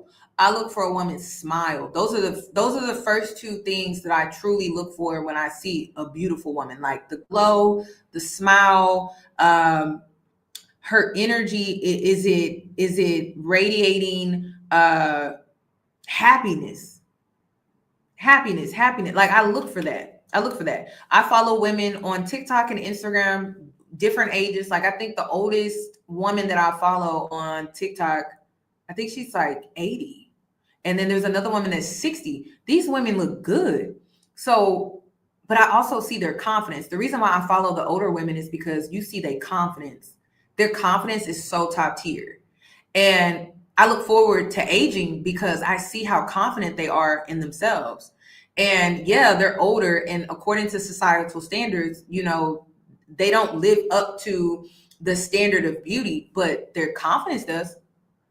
I think their confidence is just amazing. I'm like, oh my God, I can't wait to get to this age because I can tell she don't give a fuck. Like this girl's 60 years old and she putting it on and she looks good doing it. And you can't tell her that she doesn't look good. No one can. That's pretty to me. So I don't think people understand how confidence can really make you look so much better. I don't think the girls get it. I don't. I saw this one girl. I'm gonna have to show you who I'm talking about. Like she has salt and pepper hair, is shoulder length. I don't think she had a lick of makeup on. She had these cute glasses. She's very fashionable. She was about to go out to I don't know, a play. I think she was gonna go see a play or something like that. She had this violet velvet jacket. It was just everything about her was just beautiful. And the glow that she had was beautiful because you could tell that she's a very confident woman. And I don't know, y'all, it's not always like surface level things. And your glow can make you more beautiful as well based off of surface level things. So it's just, I don't know. Again, I wonder what her pretty is. Like what's her measuring stick for pretty? I don't know. How do y'all deal with it? Do you talk to your homegirls? Do you just internalize it? Do you talk to other people? Do you just ignore the feelings? Like, because that's my thing. When I'm by myself and I meditate or I look at myself in the mirror, I feel beautiful. And then I get around other pretty girls and I feel like the ugly duckling. And nobody can convince me that I'm attractive. And I'm going to be honest with y'all. I remember when I was in this mindset, like, I'll never forget it. This is when I was like 19 and my best friend at the time, she was driving and I was sitting in the passenger seat and the sun was hitting her face. And I could see how naturally long her eyelashes were. And I was just like, wow, why don't my eyelashes look like that? That's exactly. And you know where it came from? Low self-esteem, y'all. Low self-esteem. Not being able to see the beauty in myself. That's where it came from. That's where it came from. When you can't see the beauty in yourself, but you can see the beauty in everyone else, it's low self-esteem. Because this girl ain't ugly. She's not ugly. But you're going to keep looking and seeing the beauty in everybody else. And due to your own low self-esteem, you can't see the beauty staring at you in the mirror. So I have long lashes. Like I don't like y'all, I can still think of the day where I'm like, wow. And I was just looking off to my side, looking off to the side. And I'm like, wow. It's crazy. When you have low self-esteem, you can see the beauty in everyone else but yourself. And that's when you know you were struggling with low self-esteem. Because if you can easily point out the beauty in the next woman, but you can't easily point out the beauty in yourself, we need to work on that. That's why it's hard for me to receive compliments. That's why it's hard for me to trust that what people are saying they mean, because my life experience tells me otherwise. And she does not believe that she's beautiful because, again, she keeps saying her life experience has told her otherwise. But people, friends have said that you're beautiful. Your community has said that you're beautiful. You even just openly admitted that you get compliments. Like, this is what's crazy, y'all. She just openly admitted that she gets compliments. Why is she dismissing these things? All because she didn't get approached when she was out with her friends? Y'all, that's crazy. That's crazy. And that's the thing. I understand. I completely understand. And I truly can go back to a place where I can feel those feelings. But it really comes down to low self-esteem, y'all. It does. Because she even said she can't accept the compliments from other people and she doesn't believe them. She thinks people are like lying to her. And why are you doing that? Like, why are you causing... And it's because she's comparing herself, but it's also because this is self-inflicted. Like, this is self-inflicted. People are giving you the compliments. People are telling you you're beautiful, but you don't believe it. It's like you can't receive that. She can't receive it. at all. It doesn't seem like she wants to either, because that's another thing. I'm gonna be honest with y'all. When I was younger, I didn't like hugs, and I didn't believe the compliments that people gave me. I didn't like hugs. I didn't really like people touching me, but it was because of my SA trauma. I had a ick for people touching me. Like, I didn't want nobody touching me. I didn't want nobody hugging me. Like, I was really big on that. But then also, when people gave me compliments, I didn't believe them because I always felt like I was being sexualized.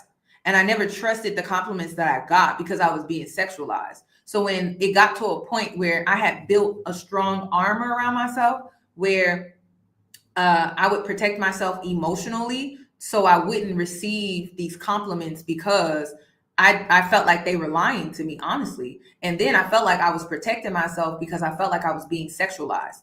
So it built up such a strong armor that even when someone was being genuine to me, even when someone wanted to genuinely give me a hug, I blocked it off. I blocked it out. And it was because I had not dealt with the trauma and the experiences that I had carried for me to even get to this point where I felt the need to build such a strong armor. So no hugs. I didn't receive compliments, but here I am feeling like I'm still in a state of lack, but I'm literally blocking off from these good things to come in to find me. Literally. And it's self-inflicted. It's self-inflicted. So there are some women out here, they don't get compliments at all. They don't get compliments at all. Not from family, not from friends, not from anyone.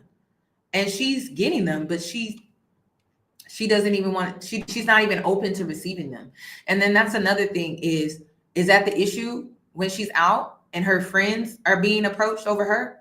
Because y'all, I'm gonna tell you right now, because I had built up that armor, my energy was not open at all for a man to approach me at all. It was closed off. And it was closed off because I was insecure. It was closed off because I had low self-esteem. It was closed off because I wasn't comfortable in my body. I wasn't comfortable with my weight. I wasn't comfortable with myself. So my energy was closed off. You know, most men are not going to approach you when your energy is closed off. People can pick up on that. People can read energy. People can read rooms. People can read situations. You can't always think that the reason why you're not getting approached is because of how you look. That's your insecurities talking. Sometimes it's because you're not approachable. You're not approachable. You're not even making eye contact. And the reason why you're not making eye contact is because you're insecure. It's not about if you are that girl or not. It's because you don't believe you're that girl.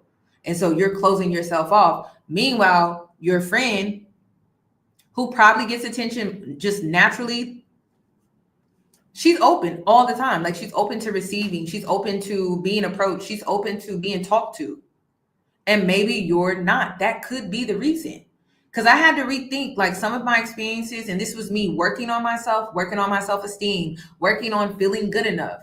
A lot of times I blocked off a lot of compliments. I blocked out a lot of people genuinely approaching me because I always felt like, oh, they got a hidden motive. Oh, they're trying to sexualize me. Oh, this is just fun for them. Like, they're just doing this because it's funny. Or I had low self-esteem. I had negative, intrusive thoughts. And I had created a whole scenario in my head that never happened. And it was because I was insecure. That's it. I was insecure. I am insecure. Now, because I've been on both sides, I know what to do when I want to be approached, and I know what to do when I don't want to be approached. I know how to open myself up to being approached, and I know how to close myself off to not being approached. And it's a whole energy shift, it's a whole demeanor switch and change. Also, I'm more confident, so I make direct eye contact. And you get approached majority of the time when you make eye contact.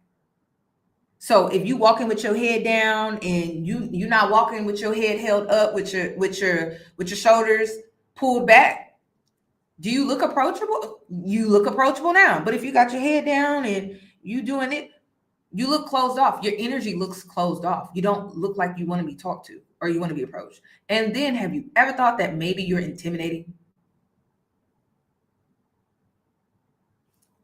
Maybe you're intimidating. Maybe your demeanor is intimidating. So some women, and yes, this is real. Some of you have to put in more work to come across approachable because you do look intimidating.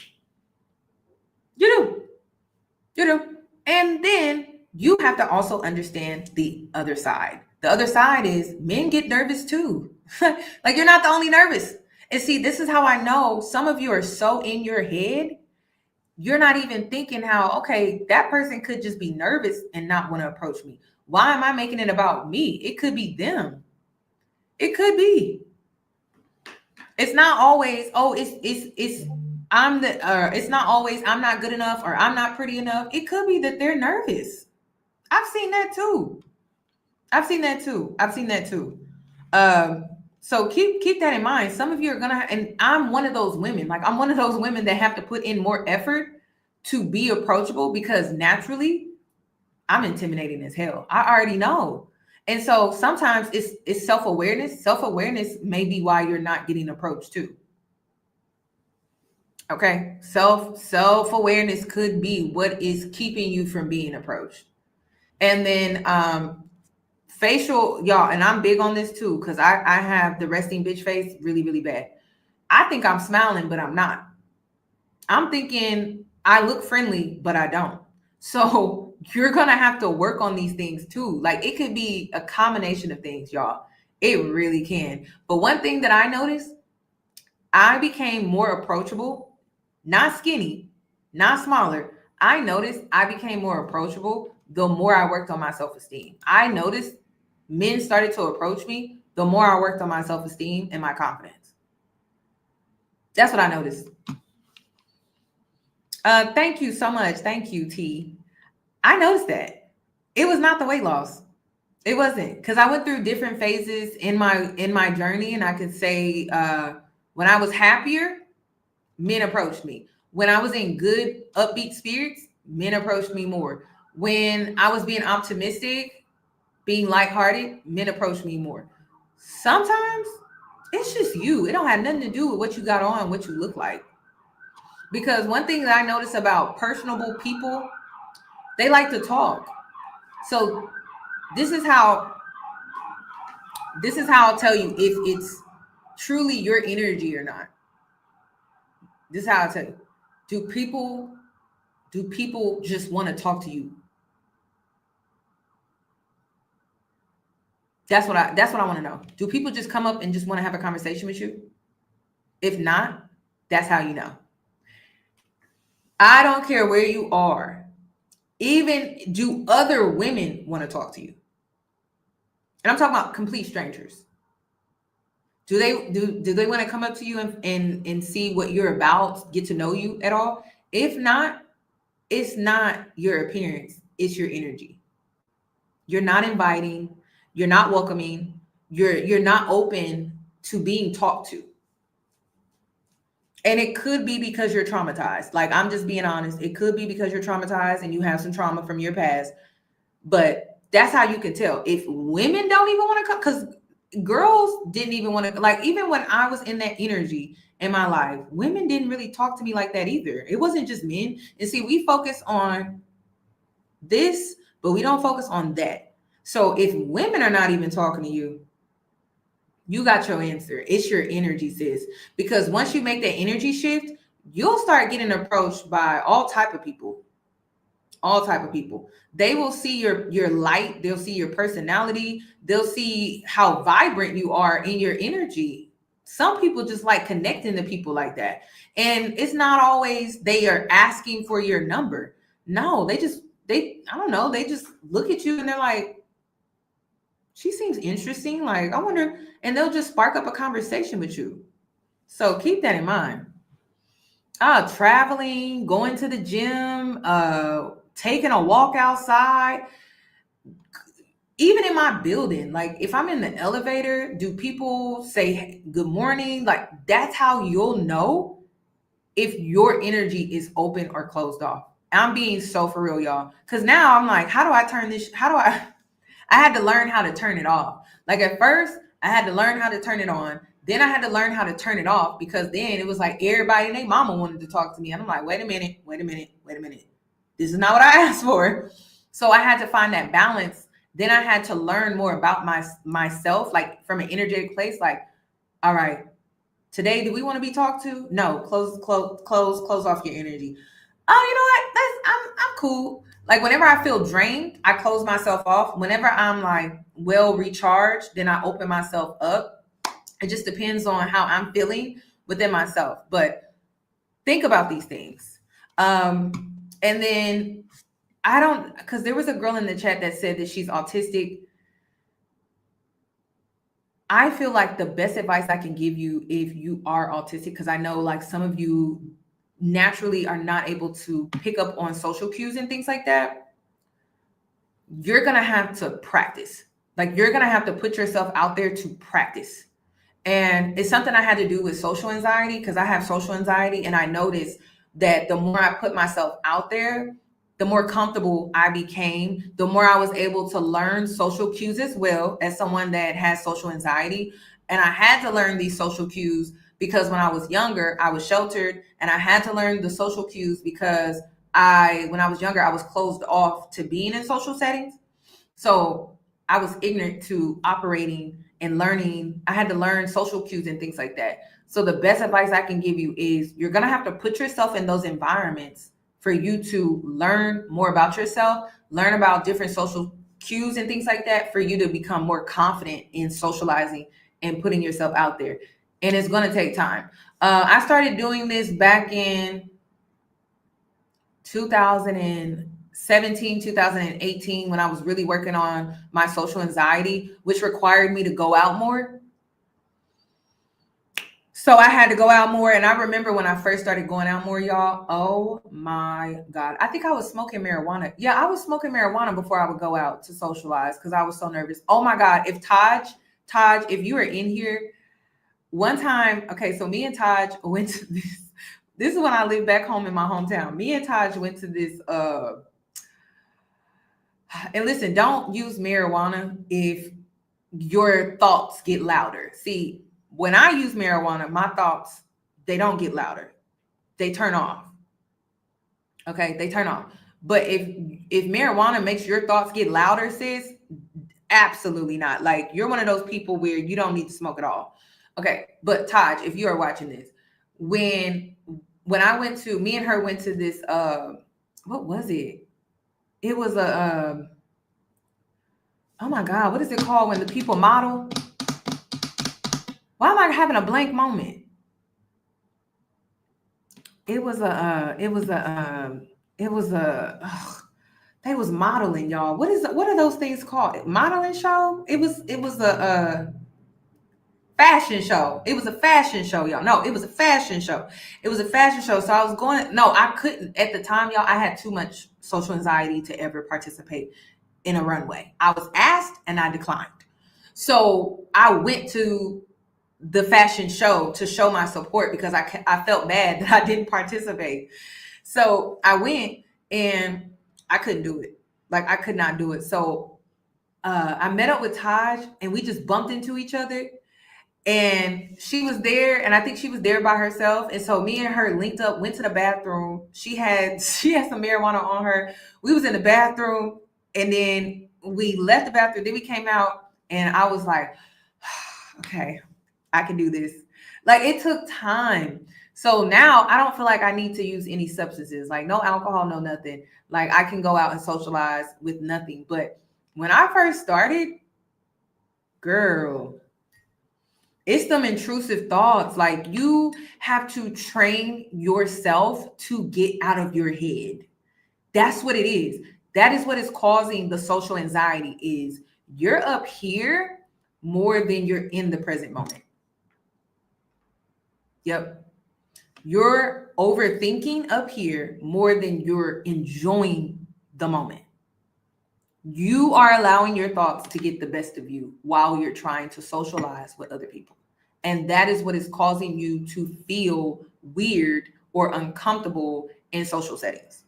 So I had to go out more. I had to put myself in crowds and I had to get control over my thoughts so that I could socialize and not have social anxiety. And it took discipline. it took because everyone thinks discipline is about food and stuff. No, like discipline is about, are you allowing your mind to go there, or are you telling yourself to stop? And I'm talking about up here. Because if you allow your mind to go there, you're going to make yourself feel awkward, and you're going to make yourself feel that anxiety. So when I first started to socialize, whenever it would come over me, I would be like, no, get out of your head, get out of your head, get out of your head. Why are you in your head? Get out. You didn't come outside to be in your head. So get out of your head. I used to have those pep talks, and I had to do it consistently. Like this wasn't a one-time thing. Like, you know how you be seeing those girls go out and they be going out by themselves and that's it? Hell no, girl. In real life, it's never that simple. You have to go out, socialize, be in a crowd, and tell yourself, stay out of your head. You're going to be here for an hour to 2 hours. And listen, time it. Time it. Like if you're one of those people where you're good for the first 30 minutes, you're good for the first hour, and then by the second hour, it's just you start to feel overwhelmed, then you know how to clock it. Like you know how to time it. So one thing I noticed was I started to get social anxiety after about an hour of socializing. And then I'm like, okay, how can we increase the time that we're out socializing? So I had to really work on it. Like, I'm like, okay, you're going to stay 2 hours. And if you start to feel the social anxiety come on, you're going to have to talk yourself out of it. Like you're going to have to mentally get yourself out of your head. So it took me creating a routine when I went out to socialize to not get in my head. And then I had to do it again and again and again and again for me to find myself. Because this is what I was doing. I'm finding myself.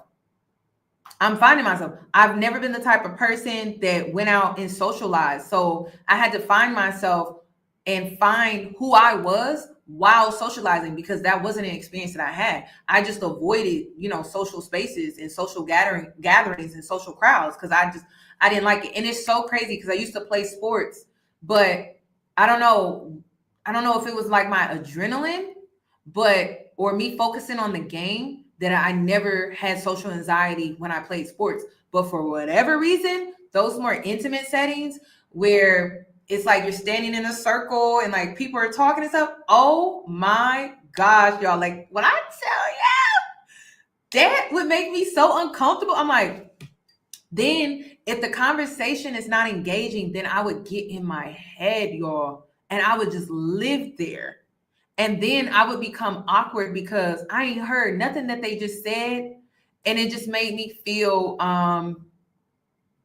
stupid. Like, honestly, it made me feel like, oh shit. And then I'm aloof. So sometimes I'm a daydreamer. Sometimes I'm in and out. Like I'm listening, then I'm not listening. It's just a mess. Social anxiety is real, but the only way you can overcome it, you're going to have to socialize more. And it's triggering. It's triggering because it's like nobody wants to hear that. Nobody wants to hear, oh, the only way you can get over social anxiety is you have to go out and socialize more. Really? So none of this is simple. No, it's not. But if you want to be that girl, and I'm not talking about the girl that's looking for external validation, that is focused on so much on how you're being perceived and things like that. And then I'm gonna be real with you. That being like you caring about being perceived is causing the social anxiety. You caring what other people think it's really the root of why you feel that way. It's why you feel awkward. Yep. It's you don't want to feel perceived. But I'm gonna tell you, ain't no way around that. Ain't no way around it. I will say social media has really helped with me being perceived. I will say that it has. I'm trying to think what else helped. Social, like me talking on camera really helped. But then it also created, I remember a few years back, it created more anxiety because I had anxiety around people perceiving me one way on social media and then people perceiving me another way off social media. It never stops, which is why you cannot give a fuck. That just like I said, burn all the self-help books and just don't care. Okay, just don't care. Focus on yourself, focus on improving, but you can't care. Because again, if you the being perceived, I'm telling you, it never ends. It never stops. Like, even I'm pretty sure, say I got married, right? And I was now married to a man, and now I care about what his family thinks of me. It never stops. Then you have kids, right? Now I care about how people see me as a mother. It never stops, y'all. Which is why you just need to not care so that you can enjoy your life. Because if you're going to be more focused on being perceived, you're never going to be able to enjoy your life. You're not even going to be able to socialize. I started enjoying my life the more I did not care. And I know everyone keeps saying like, just don't give a fuck and be unbothered. It's not that simple. Like, it takes work, y'all. It does. It does. Like, I feel like the beginning of my journey was accepting that my parents most likely would see me as a disappointment because I didn't want to live my life the way they wanted me to live. I wanted to live my life for myself. So I was like, you're just gonna have to accept that they're gonna see you as a disappointment. You just gotta be cool with that. And I'm like, are we gonna go with it? And this is me talking to myself. And I'm like, yeah, we're gonna go with it because the only other option is to be miserable and depressed and suicidal. That's why I struggle with suicidal thoughts and dreams and visions. It was because my life was not mine. It was how other people wanted me to live because I cared so deeply about being perceived. And I didn't feel like who I was or who I wanted to be was good enough for them to accept. That's what this is all about. And so I had to let all of that go. I had to let go of wanting to fit in with Black culture, wanting to fit in with the Caucasians, wanting to be perceived as someone that has their life together or has their shit together, wanting to be perceived as someone that has money, wanting to be perceived. It was just like, I just got to a point where I surrendered and I was just like, I'm going to just live my life. I'm going to just live my life and I'm going to work on myself because I feel like working on yourself, it helps you boost your confidence. It does. It helps you step into that social space confident, which is how you want to feel. It will help you step into spaces with your friends who are getting approached and you're not bothered by that because that still happens to me. There's been a few times, even after my glow up, where I've been around girls where they're getting approached. And in my mind, the whole thing I'm saying is, I hope she's getting us free drinks. I'm being so for real. I'm like, I hope you getting the drinks, girl. Or I hope she's getting us in. That's the only thing I'm thinking. I'm like, okay, it's her turn. Like, she's working it. She's working them. Cool. Like, she's going to get us in for free. Or, oh, she's working them. She's working them. We about to get some free drinks. Da, da, da, da, da. That's it. The old me would be thinking about, why am I not being approached? Oh my God, I always have to hold the drinks. Oh my God, I always have to hold the bag. Now, I'm like, okay, it's her turn. She getting the drinks. Cool. Because, y'all, I love going out with the girls that get approached because they always get the free stuff. I'm being so for real. I'm like, yes. And then I take it as I get a night off. Like, she working it, I get the night off. Or sometimes it's situations where she working for us to get in free, then I'm working when it comes to getting inside and getting the drink. I'm being so for real. I am not thinking about, oh, does he see me as desirable? Am I pretty enough? Da, da, da, da. Hell no, girl. I'm finessing. That's the whole thing. Like, that I'm being so for real. Yes, I'm like, work your magic. What do you need from me? You need some help? You need me to fix your hair? Like, I am being so for real. So a lot of you are focused on the wrong things. And that's part of the problem here. But it takes you going through your own experiences. Now that I've been on both sides, it is easier for me to be in this energy. I just have to be real with you.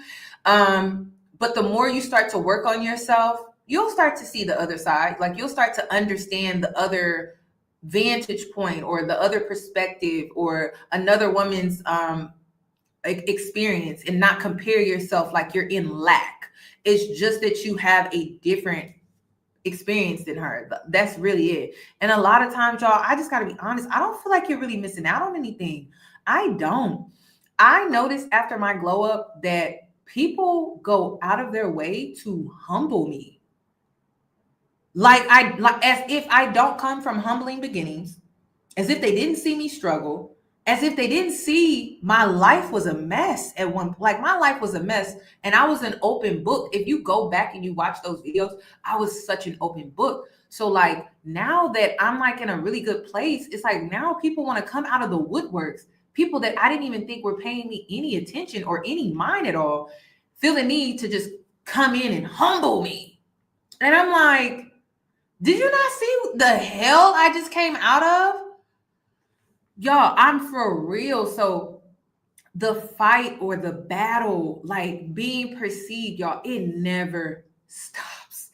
It doesn't. I used to fantasize the other side, like, oh, my life I wouldn't have any problems, or I wouldn't have any issues. I wouldn't have to deal with anything. Everyone would love me. And it was just so delusional. It was me being naive. And a lot of times we tend to fantasize, or we tend to look outside of ourselves and think the grass is just greener, but it's really not. It's really, really not. You just have different things that you have to worry about. Like I have so many things that I have to worry about now, like that I didn't have to worry about before. And then there are things that I had to worry about before that I don't have to worry about now. But it was almost like when I transitioned to the other side, I was just trading in different issues. That's it. And I'm low-key mad because like when I was going through the process of my glow up, like that was part of my motivation, was like, oh, I just have to make it to the other side and my life will be easier. Oh my God. So I'm gonna tell you that your motivation has to be, you don't give a fuck and you are doing things truly for yourself, because you will get to the other side. And I'm telling you right now, you're going to be disappointed. You're going to be highly disappointed. And I'm glad that my journey was slow and steady, because I was able to come to these revelations and I was able to shift and change my mind over time. And I was able to adapt and I was able to accept things that I wasn't able to see and understand because I was on the other side. Like, I'm just glad it was slow. Like, I'm glad I didn't lose 100 pounds in a year. I'm glad it took some time, because there was a lot of mental work that comes with all of this. Because again, like when you're putting yourself in a place of lack, you're comparing yourself and you think that the other side is just magically perfect and it's the dream and it's the life, and like you have no worries, you have no stress, but it's like you're literally trading in those issues for new issues, and that's it. So just keep that in mind, y'all. And the reason I'm telling you this is because I want you to have a real outlook on a glow up. Like, I don't want you to have like these fake expectations or these unrealistic expectations when it comes to a glow up.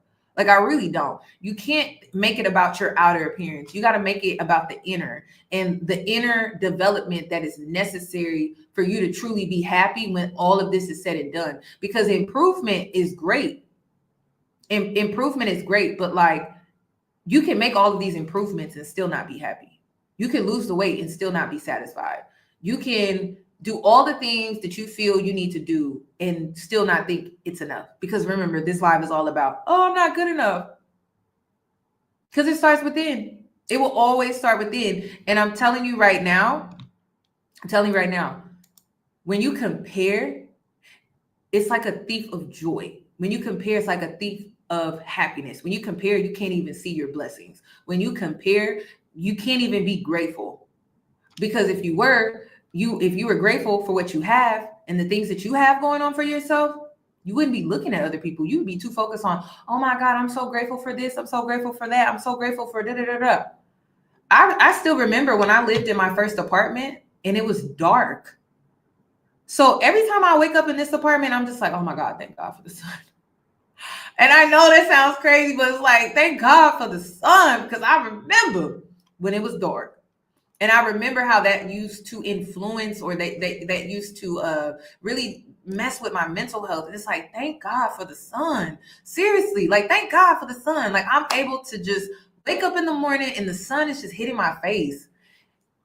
When you don't compare, and when you're not competing, and when you really see that you're enough, you will enjoy the simple things in life. And you will be so content, and you will be in a state of gratitude, because you're just able to truly enjoy the simple things. And when you're able to enjoy the simple things like sunlight, you will be happy, literally. So you will be happy. And I'm telling you, like, you're this being perceived, chasing this and chasing that. You can do all of that. You can get all the things that you want, right? And still not be happy, because you can't even enjoy the simple things in life. The only time life is enjoyable for you is when you bought the car.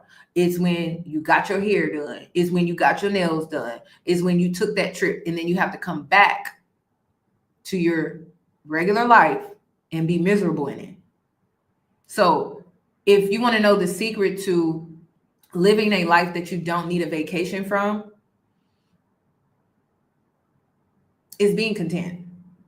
That's it. It's being happy with what you have. That's it. It's enjoying the simple things in life, like drinking water. The fact that you have clean water, the fact that you can go and do the simple things. That's when you'll live a life where you don't feel like you need a vacation from it, because you see the blessings in just every little thing, every little thing. And so I'm not saying that you can't take a vacation. I'm saying that you won't feel like you have to in order to escape your life. That's what I'm saying. Okay. That is what I'm saying. So, and listen, I've went around the sun. I keep trying to tell y'all, I went around the sun and back. And I came to the conclusion that it's none of this external stuff, that it's really all internal. And I've been putting way too much focus on the external stuff. And the real focus needs to be within. Like, it really does. It really does. That's the only way I'm gonna feel happy on the inside.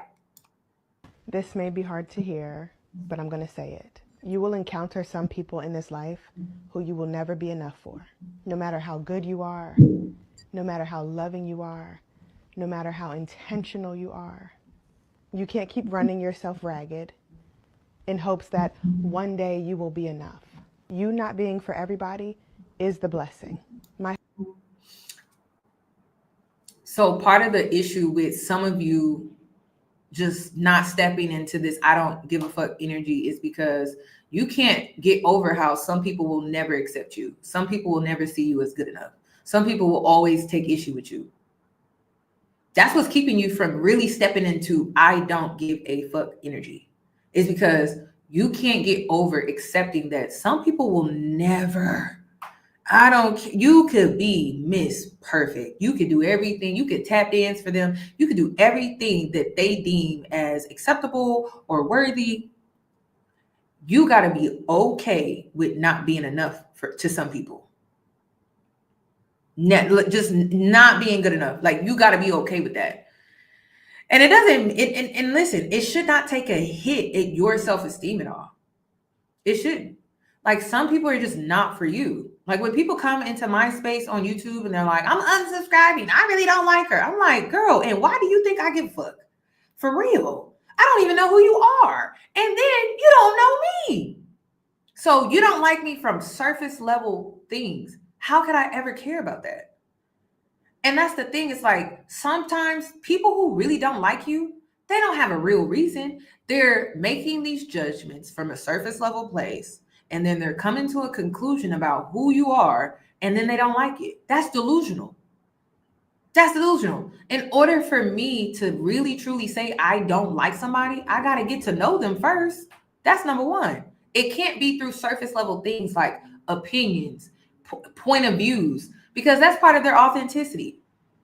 It has to be from, like, who are they? Like, who are they really behind the opinions and the point of views? Who are they really behind the makeup and the glam? Like, who are they really? Like, for me to say I really don't like somebody, I have to go through all of that first. Now, I will say I've been in situations where I've seen how a person has treated another person, and I'm like, oh, I don't like them because I saw their character. But it's never, oh, I don't like somebody because of some surface level stuff. Like, you either have to do something to me, or I saw you do something to somebody else and I just didn't like it. And I felt like it said a lot about your character. So it's like, oh, I don't like you. But if I can't base it off of that, then I would have to get to know you on a really personable level for me to say, oh, I don't like that person. Because I've been around people that I've done that to, where I've judged them from surface level things. And I'm like, they're actually really nice. Because I tell you that one time where I had like I said, I was like the token Black girl. And there was this white girl. She was super popular. She was blonde. She had blue eyes. She was the most popular girl in school. And I sat next to her in science class, and we had to do a lab together. And I heard all of these awful things about her. And I just assumed that maybe she was mean, she was stuck up, or da-da-da.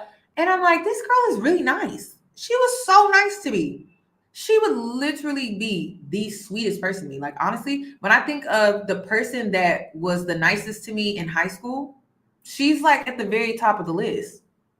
She's at the very top. But the things that I heard about her, oh my gosh, she's awful. Like, oh my gosh, she's so terrible. But then when I actually sat next to her in class and we talked and we got to know each other and we had to work together because we had a science lab together, she was the coolest person that I, like, till this day, that I know. So it's like one of those things where some of the coolest people are the people that you perceive wrong. You perceive them wrong, and it's because you didn't give them a chance, and you didn't really get to know them. You just went off of either what other people were saying about them, or you went off of how you perceived them. And it wasn't discerning. It was just surface level judgment. That's all. I hope for you this season is that you remember how worthy you are, even when other people can't see it. I hope that you trust that you are enough. How you give, how you love, how you show up, how intentional you are. That is enough. And if some folks can't see it, won't see it, or don't see it, that's not your baggage to carry. Okay? So y'all know how I like to do. I like to open up the floor. I want to know why some of you don't feel good enough. Like, what is it? I just want to know why you don't feel good enough.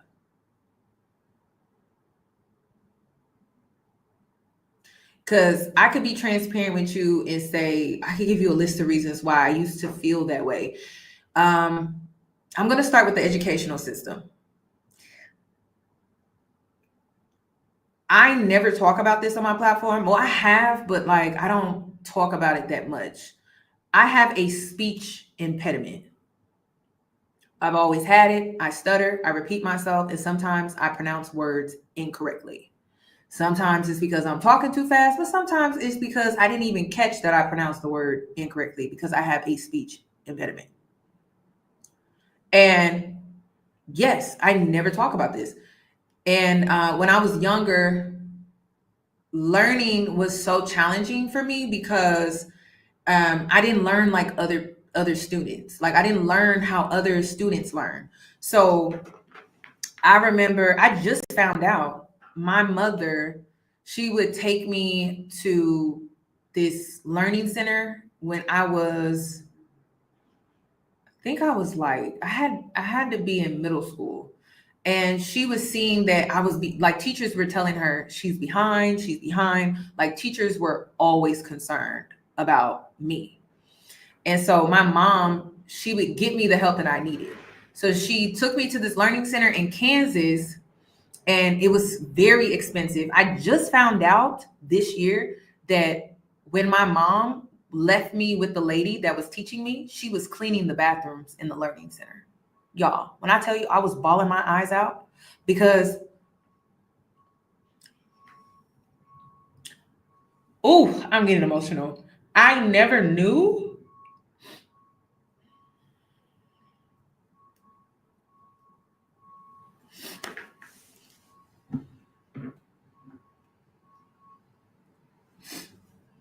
she was making those type of sacrifices for me to excel in school. I had no idea.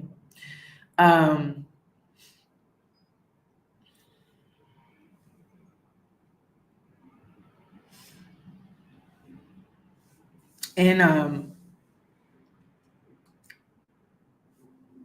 I felt bad because I remember when I was a brat, like, you know, when you're going through those teenage years and you're like, damn, I was so bratty, you know, like I was so difficult to deal with as a child, like as a teenager. And in my adulthood, now that I'm living my life, I see how hard it is. And I see how parents are juggling this and that, and then to have a child that's struggling in school and your parent going out of their way to make the necessary sacrifices for you to just be okay. It gets me emotional every single time because I'm just like, wow, I never knew that. And so I struggled all throughout my younger years, elementary. I remember Miss Washington. She was my speech teacher. She wasn't my English teacher. She wasn't anything but my speech teacher. Like, she was about 70 years old. I was in there. I was the only Black girl, and I was in there with nothing but Hispanic kids. And she was hard on me, and I didn't understand why she was so hard on me. But now I get why she was hard on me. She was hard on me because the other kids, they could speak a language. I couldn't fluently speak English language. So she was so hard on me, and she would make me read more than the other kids, and she was very hard on me. And so I used to think like, damn, is she picking on me? Like, what did I do? Da, da, da. And it was because, well, those kids, they could speak Spanish. And here I am struggling to speak English, you know? So she was so hard on me. And then after elementary, then 6th grade, they put me in reading classes. So I had to take the reading classes. And then I will never forget when my parents switched me from the Black school district to the white school district. And I got that 101 learning experience because the classrooms were smaller. That's when I started to really excel in school. And so I think 9th grade, I want to say 9th grade or my sophomore year, that was the last time that I was in those like classes. And it was because, well, my mom was like, well, we're going to put her in the class her sophomore year just to be on the safe side. And so after they put me in those same like reading classes and things like that, then they were like, well, she doesn't really need it anymore. We're going to take her out of those classes. So then I started realizing that the reason why I was struggling in school was because I had a hard time paying attention. Like, I was one of those kids where my thoughts would go, I don't know, like, I was just always a daydreamer. So I had to teach myself how to be focused and listen and learn. I was more of a hands-on learner, which was why I did better in smaller classrooms. And I was able to learn better in those spaces. But if you put me in a class with a bunch of people and you put me in a class and a teacher is just lecturing, it's harder for me to stay focused and retain that information. So then I started learning that, okay, I'm better at teaching myself. Like, if you give me the book, I can teach myself that way. So then that's when my grades really started to improve. And then by the time I went off to college, I learned, like, that's just how I learn. Like, this is just how I have to learn. And this is just my process. So I had to work through these things in order for me to even feel smart. So when I said, what is it that you struggle with where you don't feel good enough? For me, it was my earlier childhood development, and it was how people were concerned for me. They were concerned when it came to just my educational journey. And a lot of times, like, I felt stupid. Like, I felt like I was not good enough. I felt like I wasn't smart. I felt like I was dumb, like, honestly. And so it's a very triggering subject. Like, it's still triggering for me because I can see how far I have came, but I also want to improve still. So it just takes me still, like, working at it, like it's not something that will ever go away. So I don't think people understand that, but it's even crazier when people see you as a success and you still are fighting to be better. Like, people see you as a success, it's like, no, I know I can do better. Like, I know, it's like one of those things. So it's like, this doesn't have anything to do with material stuff, right? It's like, oh, and it's because of those earlier years where I really, truly did struggle. And I felt dumb. I felt like I wasn't good enough. I felt like everyone was smarter than me. And I felt like I didn't have anything important to say, which was another reason why I didn't really talk for real. Like, when I was younger, I know when people, when they come to my channel after knowing me when I was like in middle school and high school and probably even college, to be honest, they probably like, damn, she talk a lot. She never talked like this around us. And I'm being so for real when I say that. I'm not over exaggerating, because I was afraid to talk. Like, I was afraid that I would stutter or make myself like look crazy or stupid or dumb. So a lot of times I didn't say anything at all. Like, I'm like, okay, if I'm quiet and no one is paying me any attention, like, I won't like come across dumb to people. So it took a heavy toll on my self-esteem. So when I ask you, like, what is it that makes you not feel good enough? I went first. I had to go first because I have to make you feel comfortable. Like, listen, it's a lot. It's a lot. But no, I really do get emotional when I think about the sacrifices that my parents made for me to even excel at all. And that's part of the reason why I go so hard. It's like, when you come from humbling beginnings like that, it makes you want to go harder. Like, people always be like, well, what drives you? Girl, my earlier years where people made it seem like I wasn't good enough, or I wasn't going to be good enough, or I wasn't going to be able to reach certain milestones. Like, me being able to reach milestones is just a blessing to me. So that's why I'm asking, like, what is it about you where you don't feel good enough, and where did it come from? Because for me, that's where it came from. That is where it came from. Also, when I gained weight, I knew that wasn't my best. I knew I was better than that. My weight gain was me giving up.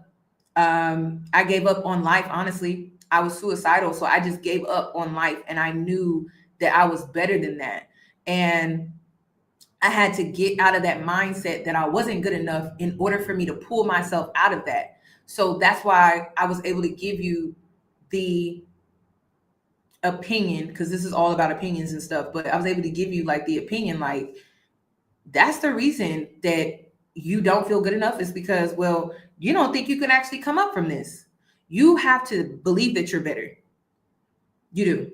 For you to feel good enough, you have to believe it before you even reach wherever you're going. Like, you just have to know, like, I'm better than this. So when I gained the weight and I had, like, you ever let yourself go? It was like one of those situations. It's like, I will never let myself go ever again, but I let myself go. Like, I gave up on life. I gave up on everything, and I just gave up. And at the time, the only thing that I didn't care. Like, it was like one of those things where you don't care. I just gave up. And it was eating at me when I gave up. It was really eating at me because I knew I was better. I was like, this is not you. Like, this is not your life. Like, this, I don't know what this is. This is a phase. So then I had to accept that I was good enough so that I could lose the weight, because I knew what I was capable of. I knew that I could go to the gym and work out. I knew that I could implement the discipline that I needed in order to lose the weight, but I had just given up, like, completely. And when you're in that dark place, like, I don't think people understand how hard it is to really pull yourself out of it. You can't get in my face and yell and be like, get out of it. and I'm gonna get out of it. Like, absolutely not. When you're really in that dark place, it's hard as hell to pull yourself out. It is so hard to pull yourself out. So I had to pull myself out of it, and it took a while. It did. Every winter, it was like a battle because I'd be like, okay, I'm about to prepare to go into the winter months because I know depression is going to hit me because it always does. And so every year in the wintertime, I would make a fitness challenge for myself. That's where those fitness challenges would come from, because I'm like, oh no, I got to keep going. Like, this is when the depression comes. Like, and the gym always like gave me that balance of not allowing myself to get in that deep, dark place, because I know that if I fall in it, it's really hard for me to get out of it. So I had to prepare for the winter, like literally in every winter, like clockwork, fitness challenge, like what's our goal this winter? Like, that was always my mindset. Another time that I did not feel good enough to was being a virgin at 27. Like, I never talk about that. I talk a little bit about it, but not really. I didn't feel good enough because I was a virgin at 27, and people looked down on me for that. People looked down on me. Like, men judged me for that. Men judged me for that. And to be honest, it wasn't until recently where I realized that Black culture is just not for me, because it's very toxic. Because how is it that I was judged for being a virgin at 27, and now I'm being judged at 32 for being single with no kids? Am I ever gonna win? No, you're not. You're not. So don't even try. Like, don't even try, especially in Black culture. You're never gonna win, because they'll move the goalposts, and then it's a contradiction. So, like I said, what is it that makes you feel like you're not good enough? Because I just gave you all three of mine. Like, I just gave you all three of mine. For real, I just gave you all three of mine. And it would, like, I would go on. I remember when I was around 27, well, probably earlier than that, like 23, 24, 25, 26, around that era, I would go on dates, and it got to that point where I was being pursued, and I would tell the man that I was being pursued by, like, hey, I'm a virgin, because I felt like honesty would be something that a man would find valuable. And then come to find out, it was like the biggest deal breaker for them. Like, it was their deal breaker. And after that, they didn't want to pursue me anymore. So that was something that I had to deal with. And it weighed on my self-esteem, because my whole life I was told, oh, you don't want to be out here laid up with this person, sleeping with this person, doing this and doing that, doing it. But then, all right, I listened, and then they moved the goalposts. So then that started to affect my self-esteem. That started to weigh on my self-confidence as well. Like, then I started to become insecure. I started to become insecure with sex, because I'm like, well, I'm not experienced. I don't know what to do. I don't know any of that. And so that started to affect my self-esteem too. So when I say things like, what is it about you that makes you feel like you're not good enough? And everything that I listed, the common denominator is outside validation.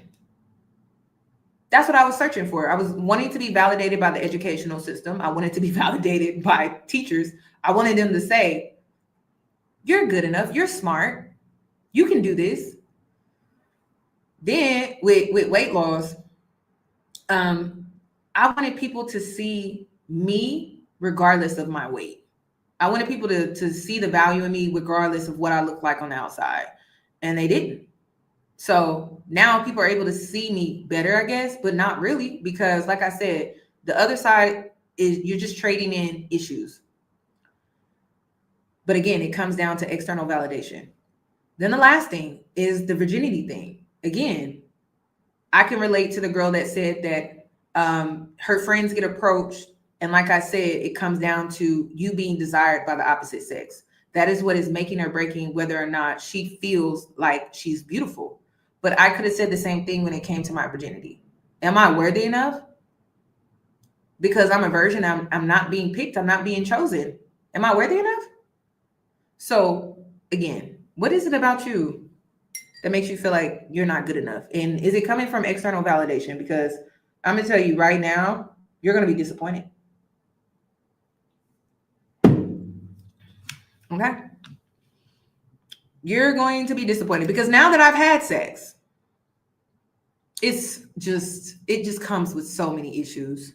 Like, again, even with sex, even with me not being a virgin anymore, I literally just traded in different issues. That's it. That's life, y'all. That's the duality in life. If you want to know the truth, you are just trading in issues. So the virgin, right? And now you're not the virgin. You're just trading in your issues, sis. That's it. That is it. That is it. You lose the weight, you're trading in your issues, sis. You get smarter, you reach a certain level, but now after you graduate college, they don't want to hire you because they're saying that you don't have enough experience. Trading in your issues, sis. That's it. So that's why, y'all, I'm just like, to hell with, like, at this point, I'm gonna live the rest of my days just focus on myself and not caring and just being cool. Listen, the job said I don't have enough experience. Oh well. Like, I'm not gonna beat myself down and pull myself apart over these external things that are just out of my control. I'm gonna only focus on what's in my control, and I'm gonna make improvements where I feel or deem are necessary for me to feel good about myself, for me to have a high level of self-esteem and confidence. But that's it. Like, I'm not trying to keep up with the Joneses. I don't care about the Joneses, and I don't care. Like, honestly, I just want to be happy, and I just want to finally reach a place in my life where I'm just content. Damn, like, you know, contentment can really bring on joy and happiness. Seriously, it's a beautiful thing. Somebody said the word of the words of the year. Oh well, I'm gonna start doing that. So, if anyone wants to ask me questions, let me go ahead and open up the floor. Oh my God, we've been doing this for 2.5 hours. Oh my God. Okay, what time is it? So, did any of you have questions?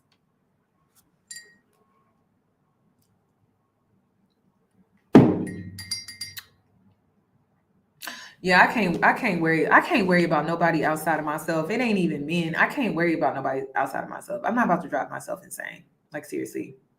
I can't do it. It's just too much. Like, and then that's another thing. When it comes to you comparing and stuff and competing with other people, am I the only one that feels like I have my own issues? Like, I can't even be focused. I can't even be focused on other people. Ooh, finding a good therapist, I get this question all the time. Honestly, finding a good therapist is like dating. You're going to have to date around to really find a good therapist. And honestly, you pick the therapist that has some similarities, right? But will be honest with you. Will set boundaries with you. So finding a good therapist, and don't just settle on the first therapist, because that was the biggest mistake I made. Like, I tried therapy like back in 2015, around earlier, and I had the worst experience, and then I never went back, and then I dated a narc, and then I was like, oh, I can't do this, I need help. So then I went and got therapy again, and it was a totally different experience. But this therapist was recommended to me by a friend, and she kept talking about her, and then I was like, okay, I'll try it again. And I was like, wow, it really is your therapy experience is really about the therapist. It's not, oh, you just go to therapy and that is. Like, it's about choosing a good therapist. Thank you, C. Marie. That is so sweet. Thank you for the super chat.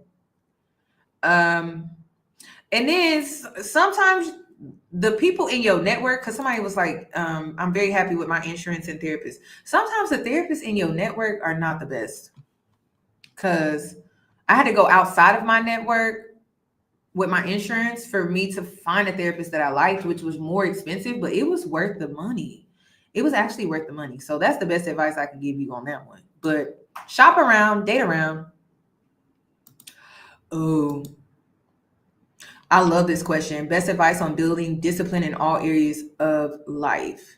I feel like you should carve out a section in your life to start practicing discipline.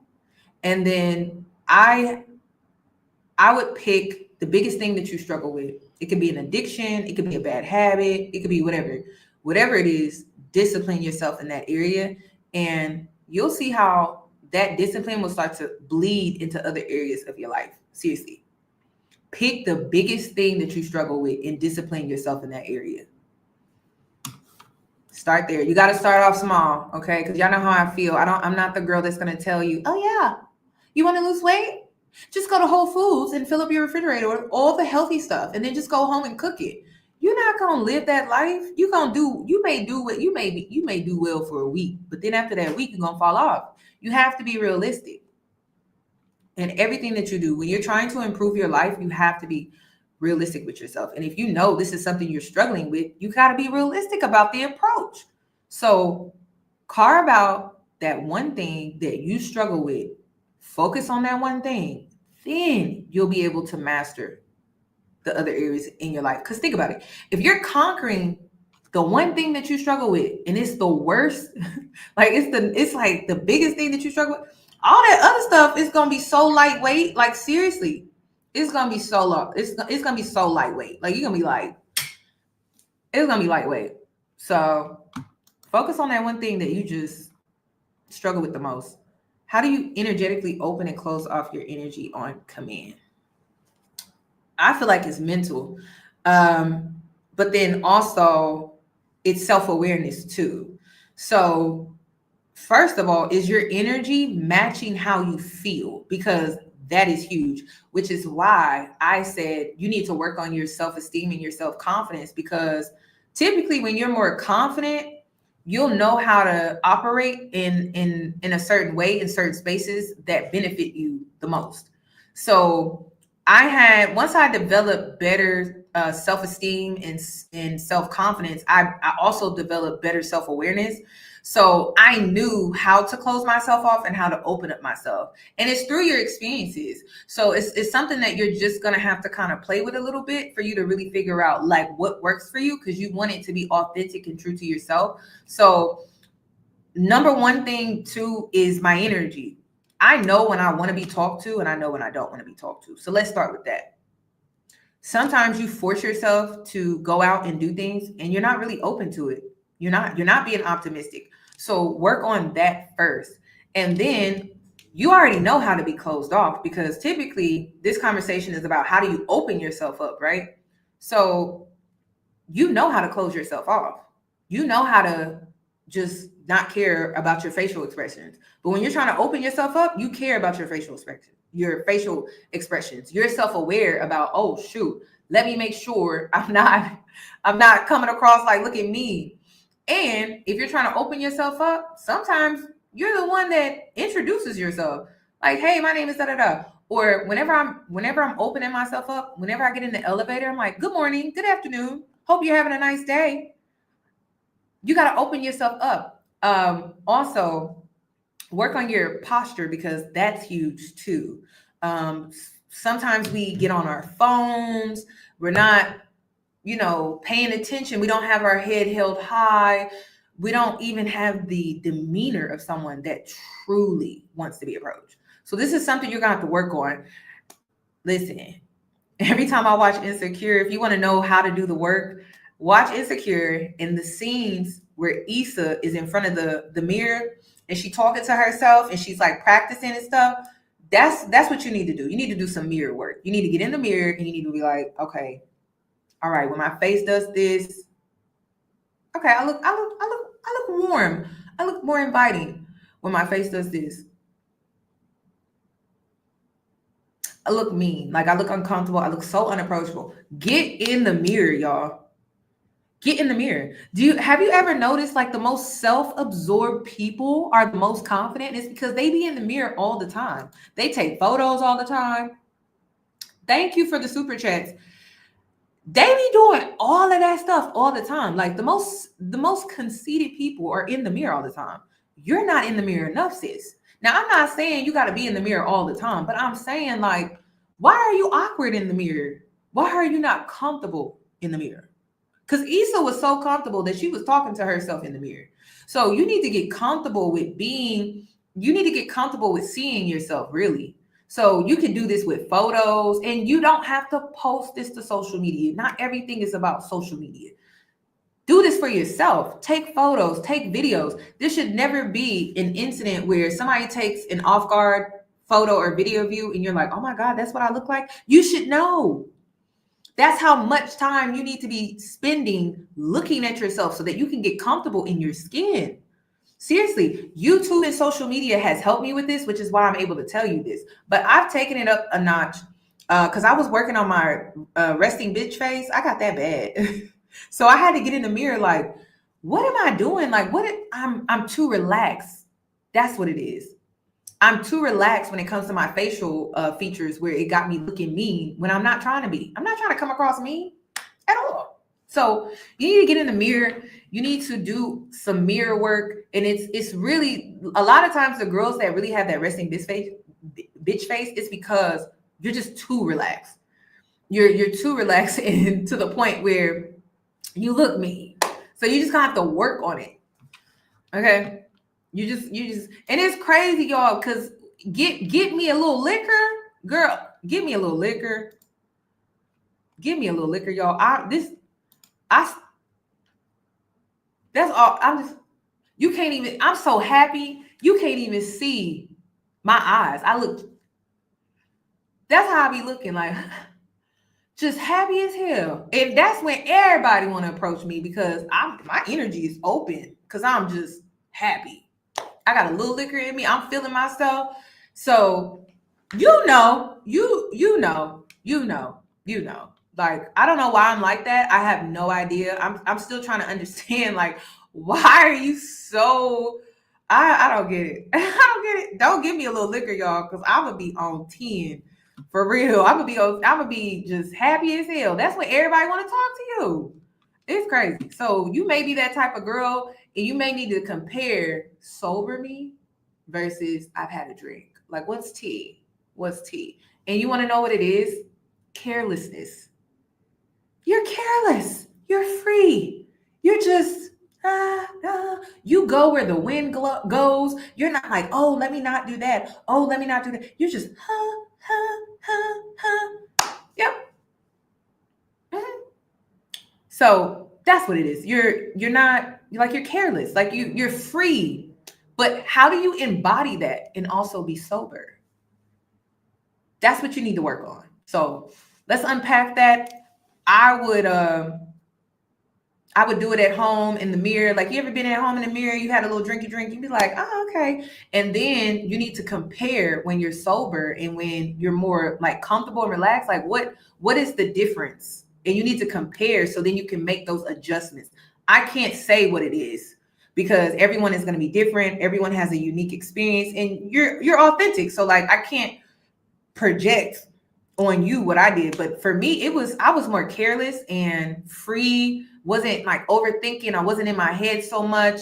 A lot of times my resting bitch face comes from me being aloof. Like, I don't even know where I'm at. My mind is just, I have no idea where my mind is at, but it's not me in whatever room or place that I'm in.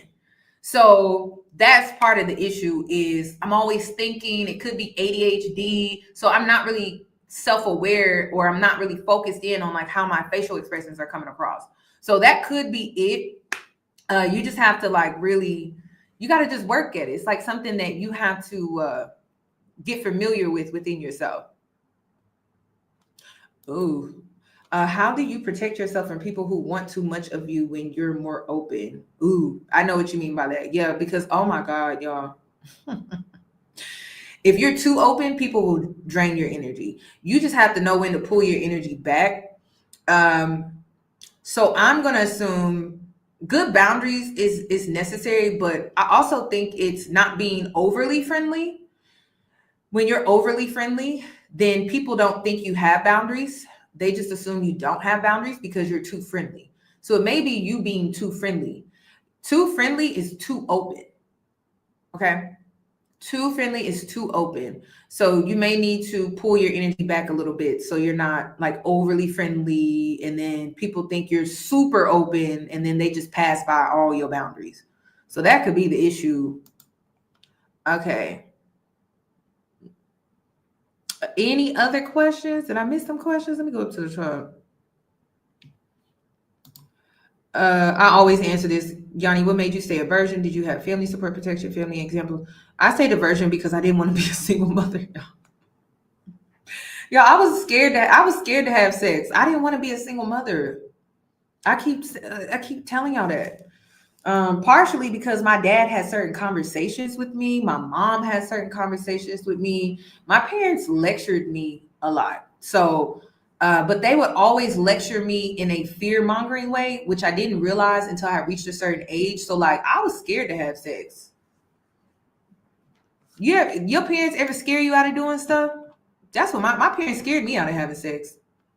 So I didn't want to have it. I literally had the mindset that, oh my God, even if I just had sex one time, I would be pregnant, because my parents, y'all, though they would fear monger me. So that was part of the reason. That was the major reason, was because I was terrified. And I literally thought, because they had fear mongered me for so long, I really thought the first time I thought me losing my virginity, I was going to get pregnant.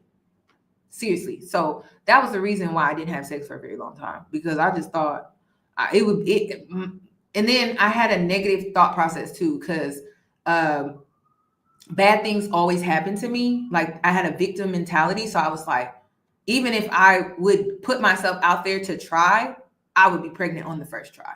Like, so that fear mongering though,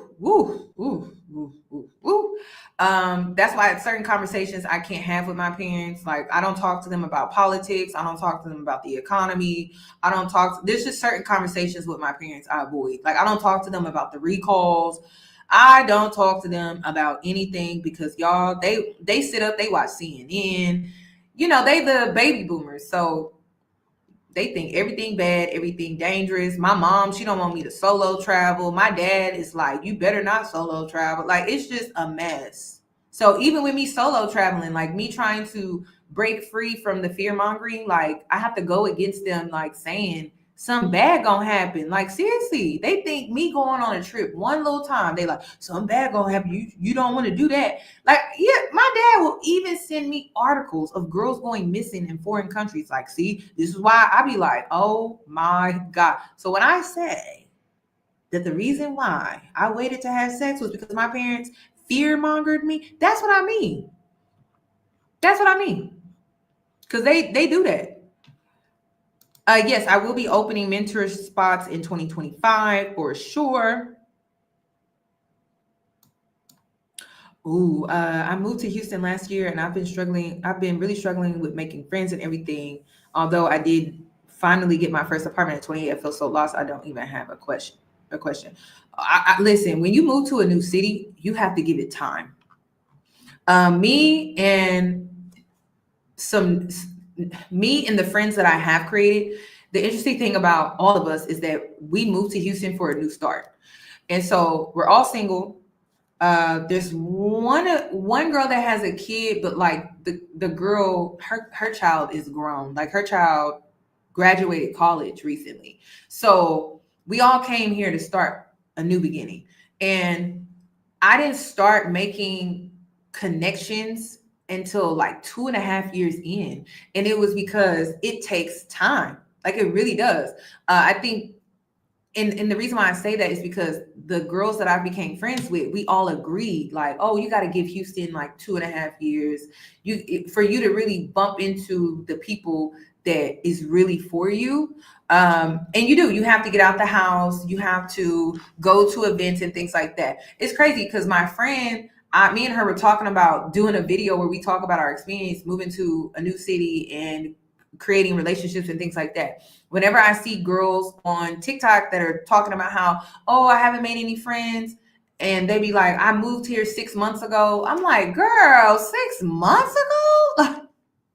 You have to give it time. And I honestly can relate to how you feel, because I was the same way. I'm like, did I make a mistake? Like, I started thinking like that. I'm like, did I make a mistake? I even called my grandma And I was like, Grandma, I don't know. Like, things are not going the way I planned. Things are not going the way I thought they would go. And it was because I had not given it enough time. Even my grandmother was like, you got to give it more time. And it's crazy that my grandmother gave me that advice because she didn't even want me to move. So I felt like Spirit was talking to her, like, you have to give it more time. And I was just trying to rush everything. It was because I had this idea. And so I had these expectations and I felt like, oh, it was going to go this way and it was going to go that way. You have to just allow it to happen and not try to force anything. Okay. So when you move to a new city, you can't think things are just going to start popping off for you like as soon as you move to this new city. Like, you really have to like give it time. Okay. Now make sure you're putting yourself out there so that you're creating these opportunities to happen for you. That's just smart. Like, you have to do that. But if it's not happening at the pace, it's just because you're not giving it enough time. Okay. And then you don't want to rush and make friends either, because sometimes you get around the wrong people. Because I did that too. I was rushing, trying to make friends, and then I had gotten around the wrong people. Okay, I'm trying to go back up to the top, picking questions at random. Okay, I think I answered that one.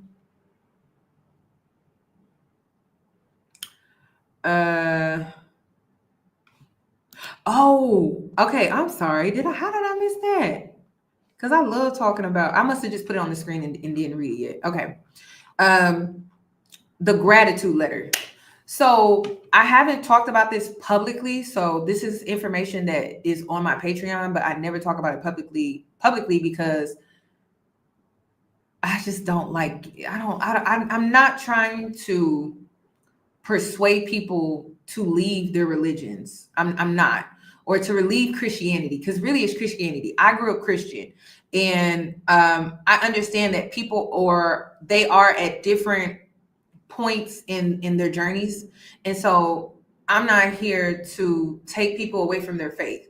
I'm a strong believer that the truth, if you want it, it will reveal itself to you. That's it. So I'm not here to convince anyone of anything. I'm only speaking on my experience and my experience only. So I started praying differently. And part of me praying differently was I started writing gratitude letters. I started writing gratitude letters to God. And I started writing gratitude letters to my ancestors. Now, the reason why it's important for me to write gratitude letters to my ancestors and God is because Christianity is colonization. Like, that's what it is. If you do your research, which I'm always telling you, do your research, because I had a girl in my Instagram DM. She was watching my Instagram live, and then I told her, I said, you go seek that information for yourself. Don't take what I'm saying. You go look into it. She came back and she said she could not believe what she found.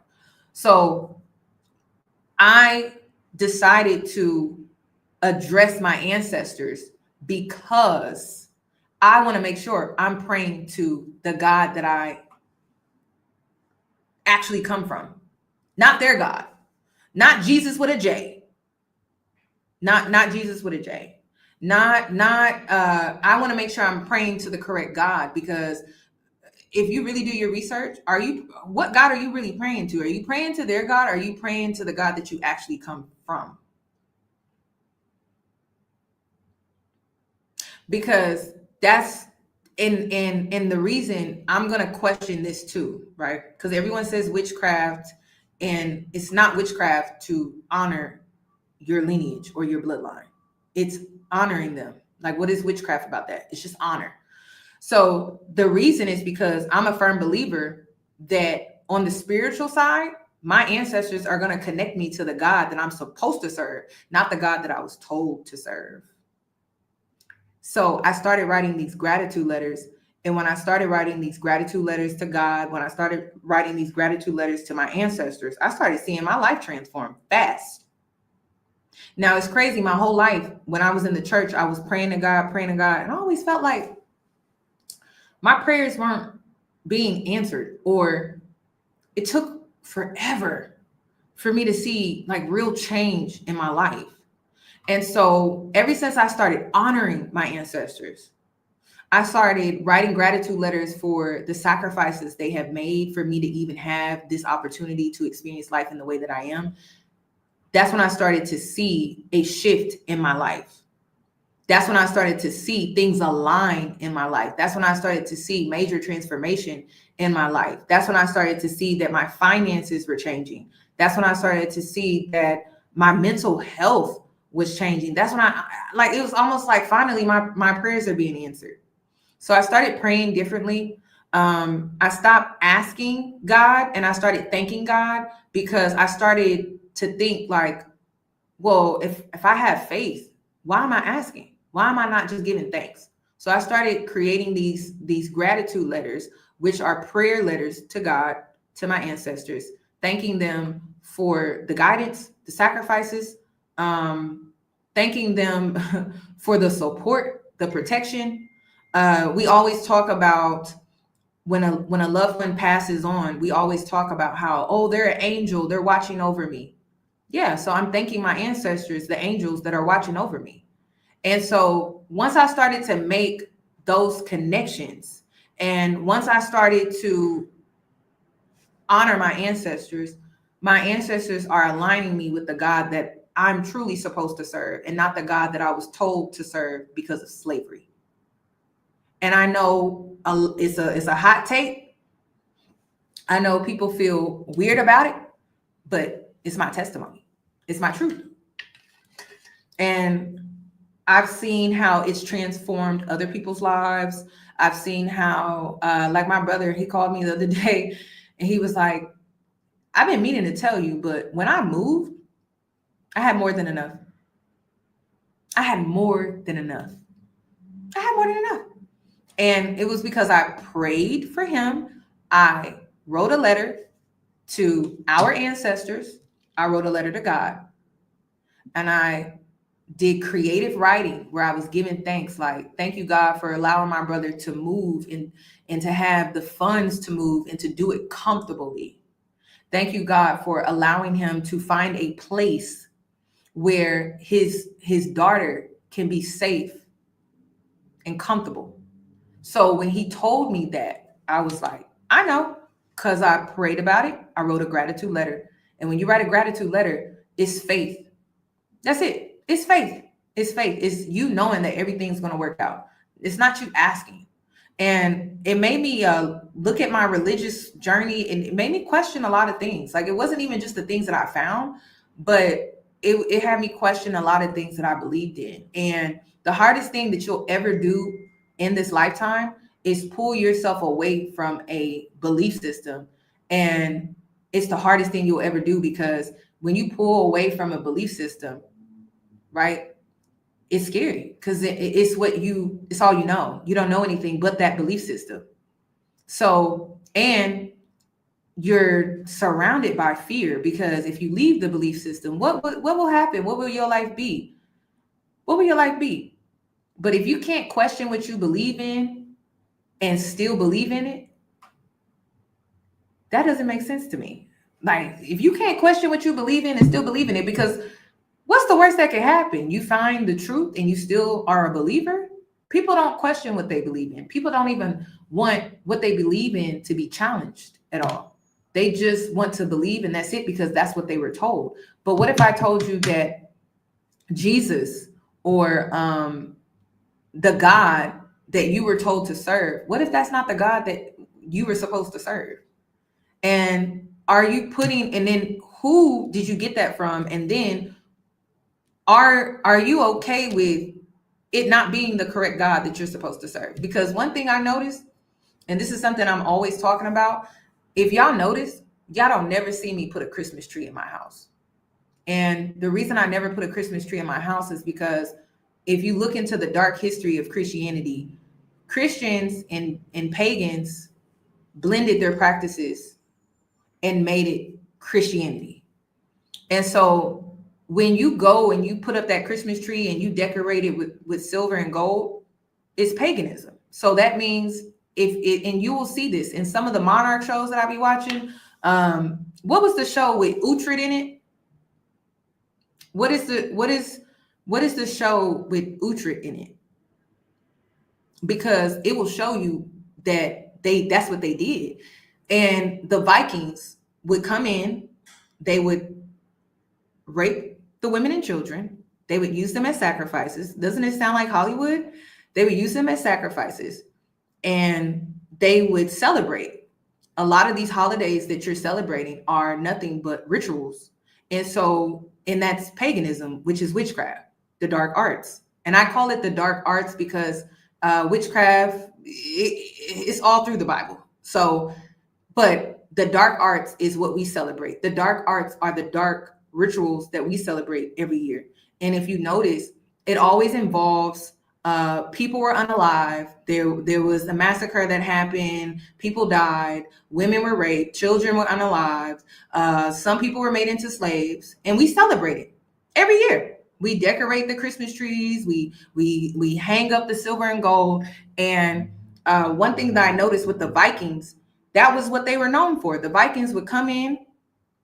They would unalive the women and children. They would steal the silver and gold. They would hang it up on trees. And then they would create dances and all type of things. They would celebrate and worship the tree. So a lot of people don't want to confront that. And maybe that's why you're not seeing the progress in your life that you truly want to see. Now, this is a conversation that I'm going to have. It's called The Last King. So, okay, in the show, The Last King, when the Vikings, because remember, they were always at war. It was the pagans and the Christians. And after a while, you even saw in the show that the Christians started to practice what the pagans were practicing, like their spiritual practice and things like that. And you started to see how they were integrating their spiritual practices. And so one thing that the Vikings were known for was when they would come in and they would take over someone's land or someone's village, what would they do? They would hang up the silver. They would hang it up on a tree. They would take sheepskin, goat skin, they would hang it up, and then they would like celebrate. And it turned into like this ritual. And so nobody wants to talk about that though. We just do what they tell us to do. We don't question anything. We just do what we're told. And I mean, nobody wants to talk about it, but it really starts from slavery. The letter G was created, or was it the letter J? I always get it confused. I believe the letter J was created in the 1500s. And if something is biblical like that, it should have been around way longer than that. But it was created. A lot of things have been manipulated. A lot of things have been changed. And you have to go out and you have to seek this information for yourself. Even gospel, the word gospel, it comes from the word gospel. Spell.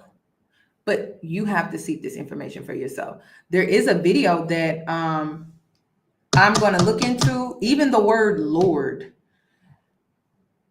you need to look into what you're saying. You need to look into who you're praying to. You need to actually question the things that you believe in for you to really, truly elevate in the way that you want. Like, if the worst thing that can happen is you're still a believer. That's it.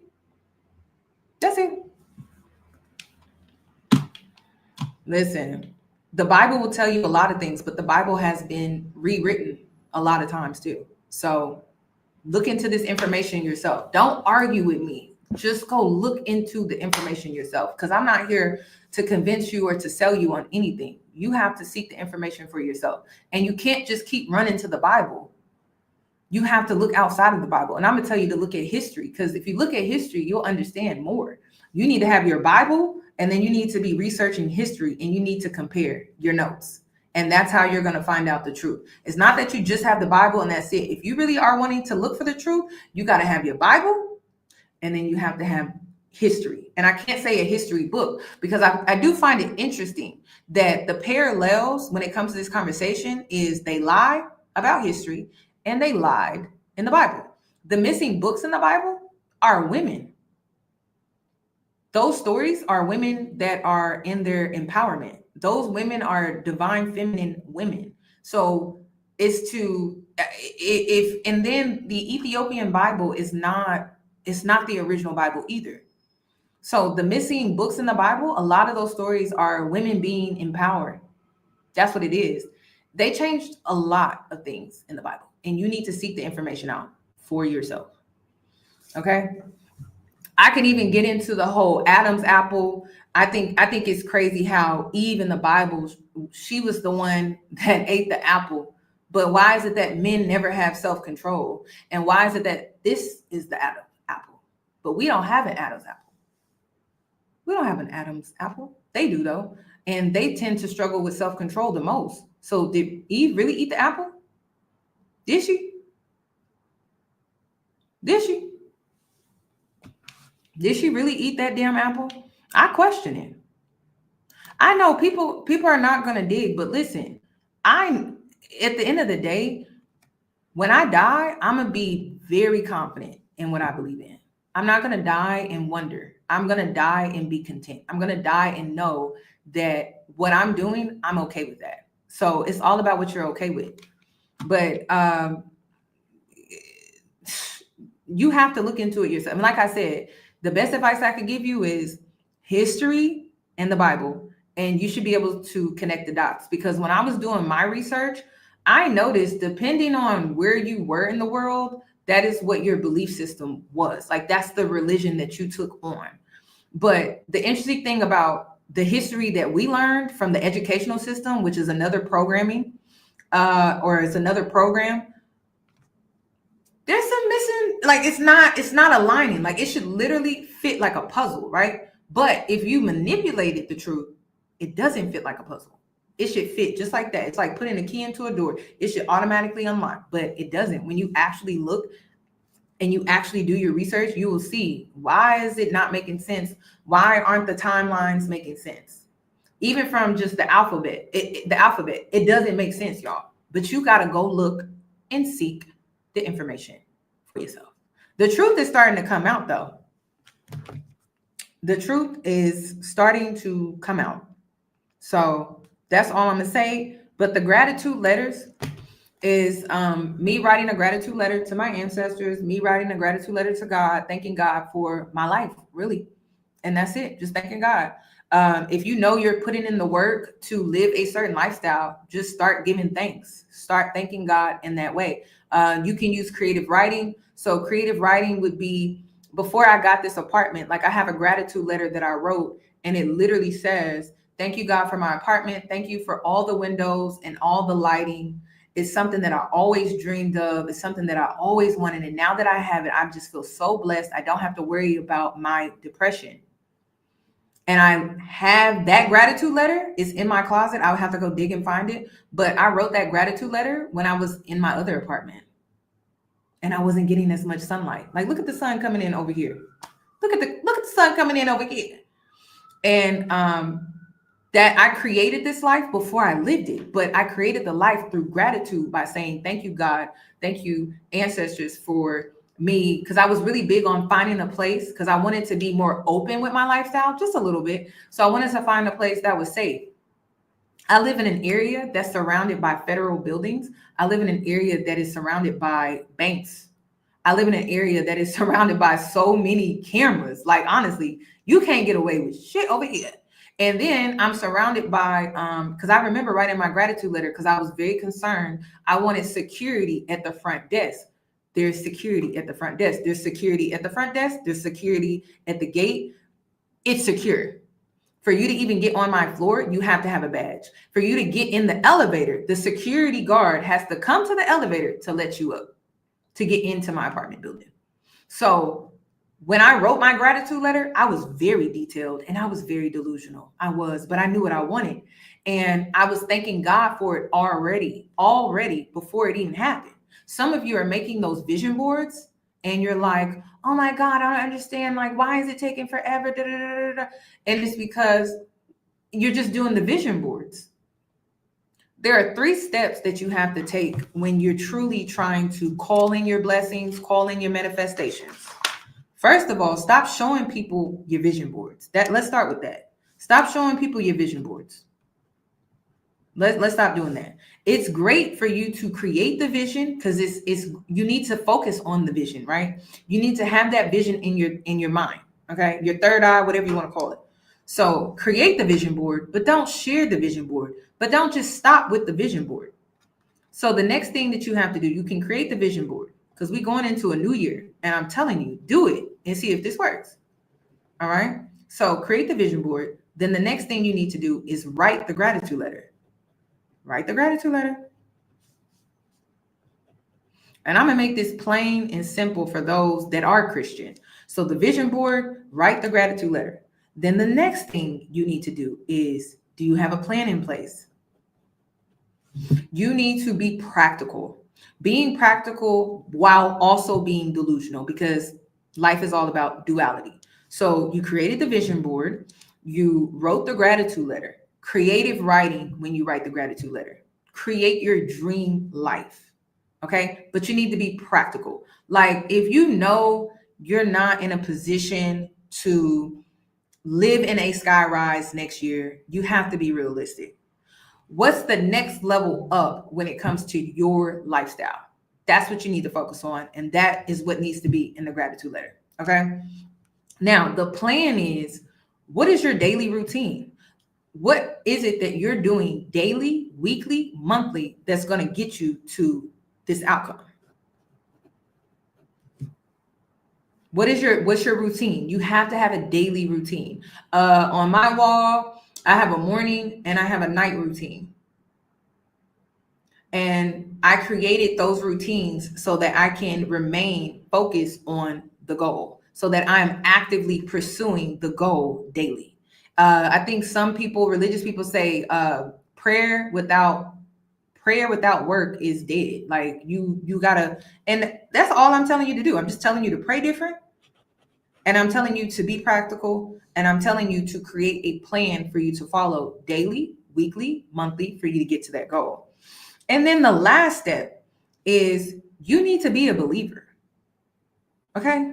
You gotta believe in what you can't see. If you only believe in what you can see, if you only believe you can get based off of what other people have gotten, then you're always going to struggle with this. Like, you're always going to struggle with feeling like, I could kind of reach that goal, but you know what? Some other people didn't reach that goal.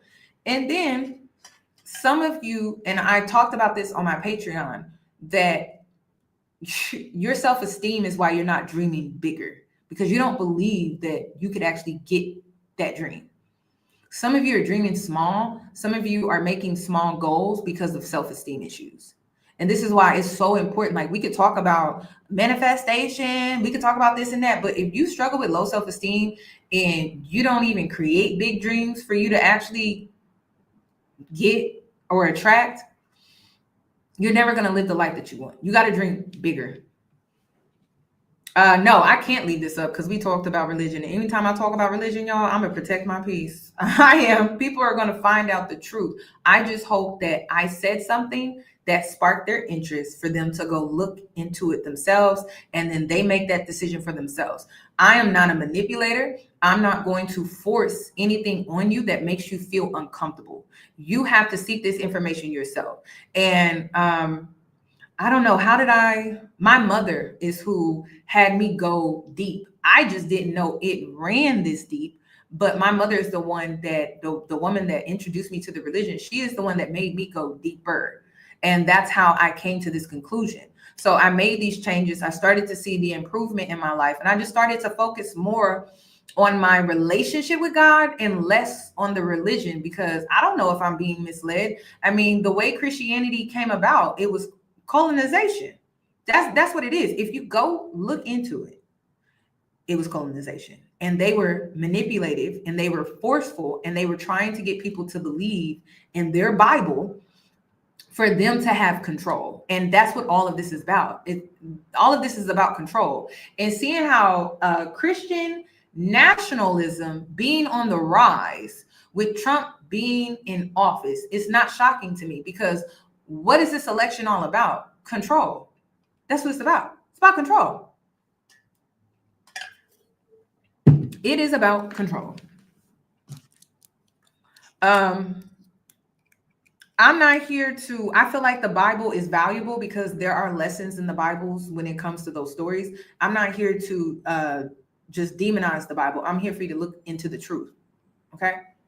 because I just think it's interesting. Like, you know, it's so crazy. This is how I know we're whitewashed as a community, because the Black gods and goddesses, right, with Black names are demonized, but the characters in the Bible with the white names are not.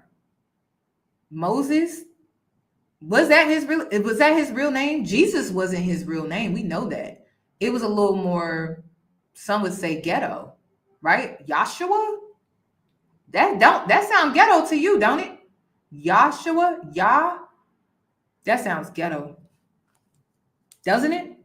That's how I know we're whitewashed. That's how I know, because I'm like, oh, so the characters in the Bibles with the white names are acceptable, but the gods and goddesses with the Black names are not.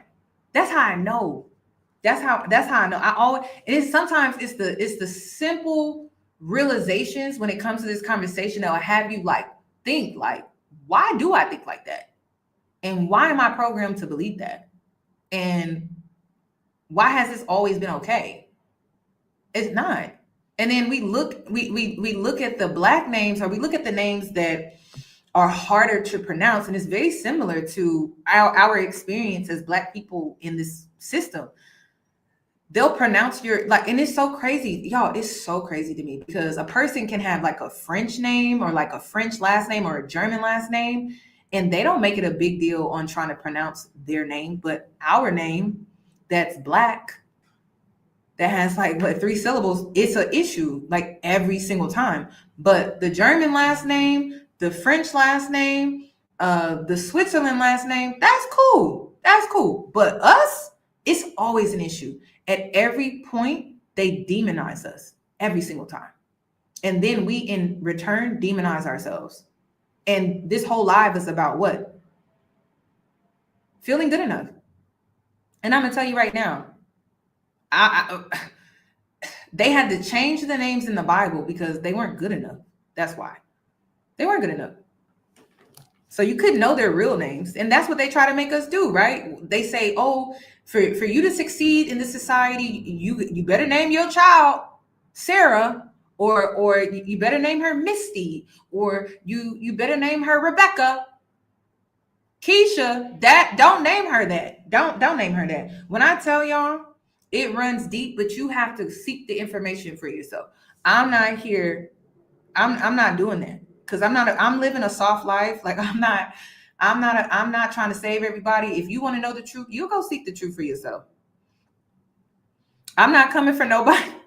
Listen, but I'm saying, like, you know how it is. It's more acceptable if your mother was to name you a name that would be easier or acceptable for, you know, respectability politics. You know how it goes. I'm not coming for the Sarahs, y'all. Maybe your mama really thought Sarah was a cute name. I'm saying, you know what I'm talking about. And it runs deep, and it transitions into history. It transitions into the Bible, the religion. You have to seek this information for yourself. And paganism, as much as, you know, people want to talk about witchcraft is all in that Bible. And it's because of the paganism, and how when pagans and Christians integrated, Christians were picking up on pagans' spiritual practices. If you look deeper into these holidays, you will see the rituals. You don't see the rituals today because, well, it's capitalism. They're trying to make money off of it. But all of these holidays were rituals. Seriously, very dark ones too. And it's interesting how in Hollywood, they're still doing the rituals. Like, and why does it always involve people sacrificing other people? And also, if you want to know why, Halloween. Oh my gosh, I just learned about Halloween. I had no idea, but let me not lose focus. Because Halloween was to demonize Black people who honored their ancestors. But that's a conversation for another day. Let me stay focused. But another thing that I noticed too is the reason why they target children, the reason why they sacrifice children is because they view children as pure. It's the highest level of purity. So the blood that they have is very pure. So when you're doing a ritual or some type of ritual that they have going on, the reason why they use children is because that is the purest blood that you can get. And if you notice, they also like to use sex a lot. They like to take virgins because when you lose your virginity, you bleed, and it's the purest blood that you'll see. And if you notice, when you lose your virginity, or if you ever lost your virginity, the blood was way brighter.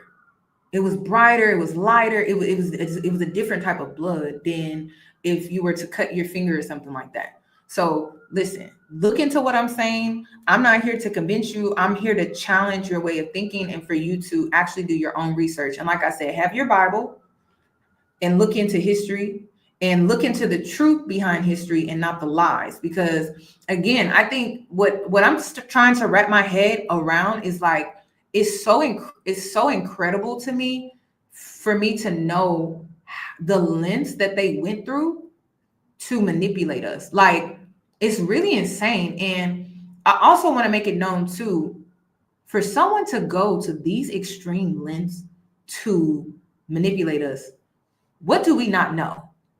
Because I'll never forget. When I got backstabbed 3 times, I asked God, I said, God, why does this keep happening to me? God held a mirror up to my face and showed me who I was. And I said, damn, that's why. So then I started asking myself the same question. Why do they feel the need to oppress us so much? Like history, religion, business, finances, like they have to suppress, they have to oppress us in every area. Why do they feel the need to do that? What do I not know about myself that would make them feel the need to do that? Because I'm not a threat. Like, I'm not out here trying to take their spot. I'm not out here trying to outdo them. I'm not out here trying to do any of that. So why do they feel the need to go to these extreme lengths to put me in my place and to have me stay there? Ask questions, y'all. Ask questions. Stop just going along with things just because that's how it's always been. You need to ask questions. You need to ask questions. You need to ask more questions. And you need to question why you believe in the things that you believe, in the way that you believe them. And you need to start questioning these things more and more. You need to start questioning just everything that you think you know. Look further into it to ensure that it's the truth. That's it. That's it. I'm gonna go ahead and end the live here. I didn't mean to trigger nobody, but like I said, please look into it, because the rabbit hole, it runs deep. That's all I'm gonna say. There is a video that I want to react to, because the girl that DM'd me, because she looked into it and she was just like, oh my God, I can't believe this. Let me see if I can find it so I can give you a taste of what I'm talking about, because she sent me this video, and this is why I love when we connect as people. I don't know it all, and to be honest, because the information is so dark, I honestly don't want to know it all. But she brought this to my attention. That's why I'm a big believer in 3 minds, 4 minds, 5 minds. 6 minds is better than 1. And so she did her own research, and she was able to uncover information that I didn't even know about. And I was able to enlighten her to get to this information. So I'm just like, wait a minute. So she sent me this, and she said, hey, Yanni, this message isn't about business, girl. But she said, you was right about God and Jesus. Had to delete my DM from your other page. We're not supposed to be calling them that. She said, either Yahshua or Yah. I think she said Yahua. I think that's how you say it. I'm not really sure. But she said, also, I find out that we're not supposed to say Lord. You translate that into Hebrew, and it means Baal, like Baal, which is the devil. Okay. Then, and I was like, okay, she done did her research. Then she said that was what some of the Israelites worshipped. I heard. Then she said, we're supposed to say hallelujah instead of hallelujah. And basically the Bible got tainted. So then she sent me these videos that she wanted me to look at. So I'm about to pull one of them up. Hold on. Because I knew the Lord one. I knew the Lord one. That's why I don't say Lord. If you notice, I say God or I say Spirit. I say God or I say Spirit.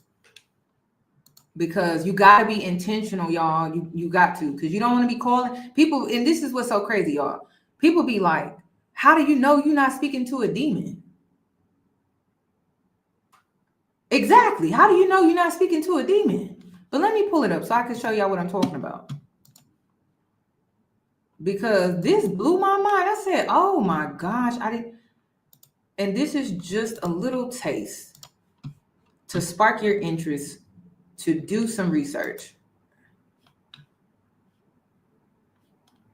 Oh, here it is. And then I also like how she provided the Bibles that you should be reading over the Bibles that you should not be reading. I think that's important as well.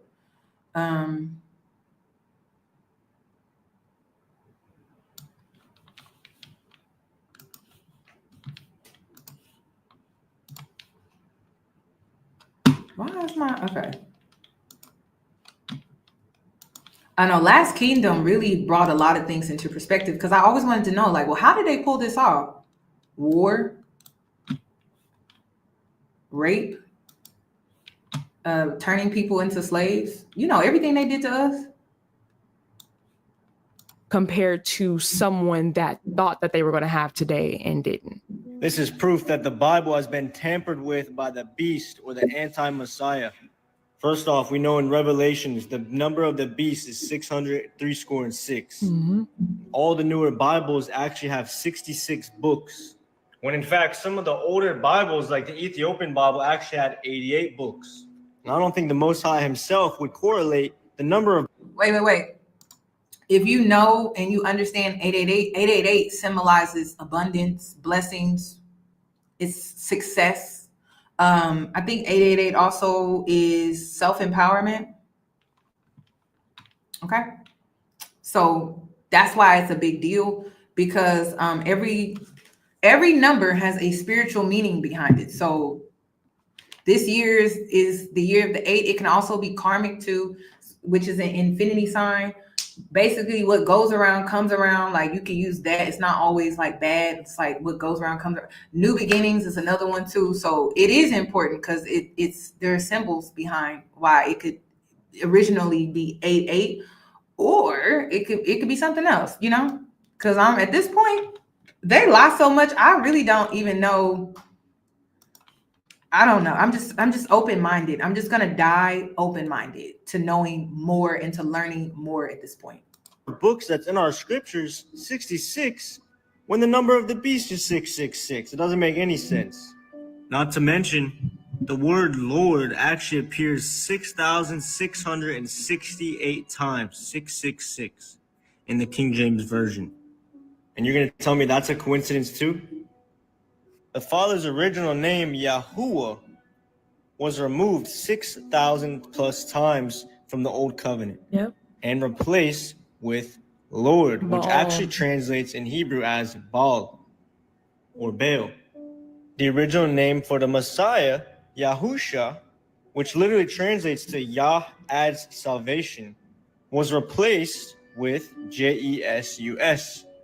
So they actually removed the Messiah's name, which actually has such an extraordinary meaning.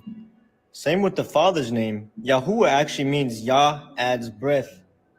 It is actually why we say hallelujah. This means praise Yah. We don't say hallelujah or Jah. We don't say that. We say hallelujah. Not to mention, there's actually a demon, a Celtic god, who was worshipped in ancient Gaul and Britain. And the name for that demon is Isus or Jesus. Isus is actually the Greek version of the false name Jesus. There is actually a good number of translations that do use the original name for the Father and the Messiah. Here are some of the ones that I found here. You can take a screenshot. And yeah, let me know what you guys think about this in the comments. Don't forget to like and follow. I'll see you guys in the next video. Shalom. So for one, everyone's always like, whose name are you saying at the end of your videos? Who are you always giving praises to? Yahuwah and Yahusha. So now you know what it means, Oh, it's Yahuwah. where I got it from, who I'm calling on. And then I get a lot of questions saying, what Bible can I read from? What's the best Bible version? This man did a 2-for-1 for me. He didn't answer the questions that y'all have been asking. I personally read, well, I actually read all these, if I'm being honest, but what I have at the home is a Sefer. And then the TS 2009 scriptures are what I use on my phone, but I read through all these, but this is the one that I just recently bought. If you guys seen that on my Instagram, follow my Instagram if you haven't done so already. I recommend these, but look into these because I know a lot of people have been asking, what Bible can I get or what can I read from? You don't got to pay no money. This is all, it's all for free online and through apps and stuff. So just look online, just look up these and you'll find it. But if you're wondering what. So again, some of you, oh yeah, the devil is in the details. The devil is a trickster. The devil is a trickster. So listen, that's why I'm gonna tell you, look into what I'm saying. And you have some homework. She just gave you some Bibles that you can use. You can take your King James version as well, because I grew up with the King James version and didn't know. And it's crazy because when I was reading that version of the Bible, I had a lot of questions. There were just a lot of things I didn't agree with. And so take the King James version. You can use any of these versions as well. And then also research history for you to combine all of these books together so you can learn the truth. To be honest, the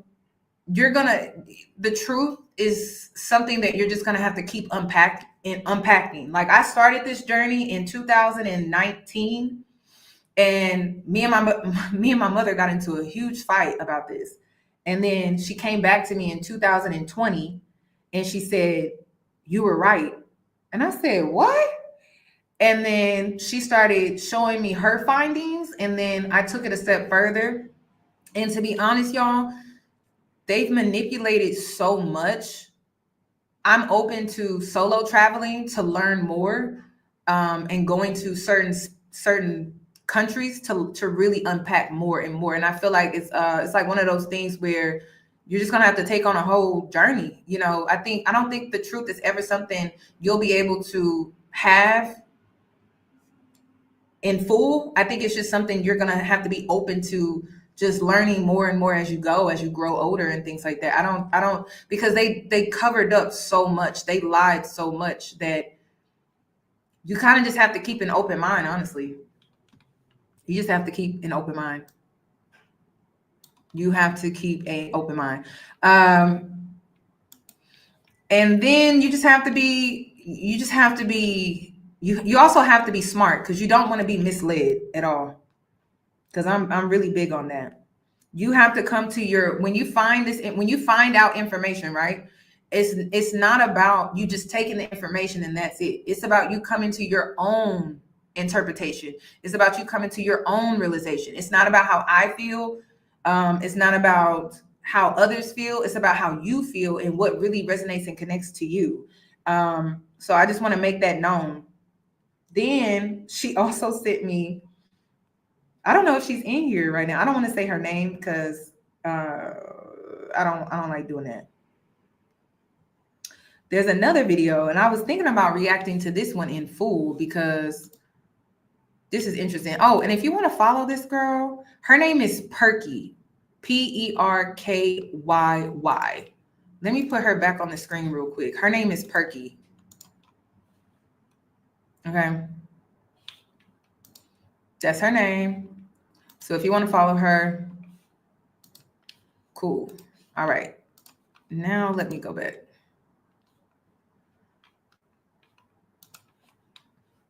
Because she also said, and I did not know, y'all, I did not know this. Like, oh my God, y'all, I did not know this. Let me see if I could find it. Because this is why I was like, oh, so all of this was about colonization and it was about control. Oh, let me just do the alphabet really quick. Here, King James couldn't have been his name because the letter J wasn't in the alphabet then. Some of you are familiar with Gian Giorgio Trissino's random fill-in-the-blank storyline. He was said to be a writer from Italy who invented the letter J in 1524, but they have yet to mention how his alleged invention reached the folks in charge of creating and updating the English alphabet. Also, before we get started, for those that are maybe a little bit confused, he's basically exposing King James and how the how the King James version came about. Like, that's what he is exposing for those that may be a little lost. Also, I feel like it's easier to manipulate people when there's a language barrier. So keep that in mind. Like, I know some people like to beat themselves up, like, oh my God, why didn't I know? Why didn't I know? Well, it's easy to manipulate people when there's a language barrier, okay? The Italian alphabet is derived from the ancient Latin alphabet and consists of 21 letters, including 16 consonants and 5 vowels. Some of the letters are pronounced differently than in English. The Italian alphabet includes the following letters: A, B, C, D, E, F, G, H, I, L, M, N, O, P, Q, R, S, T, U, V, and Z. It's important to note that the letters W, X, Y, K, and J are not used in Italian words and are therefore not included in the alphabet.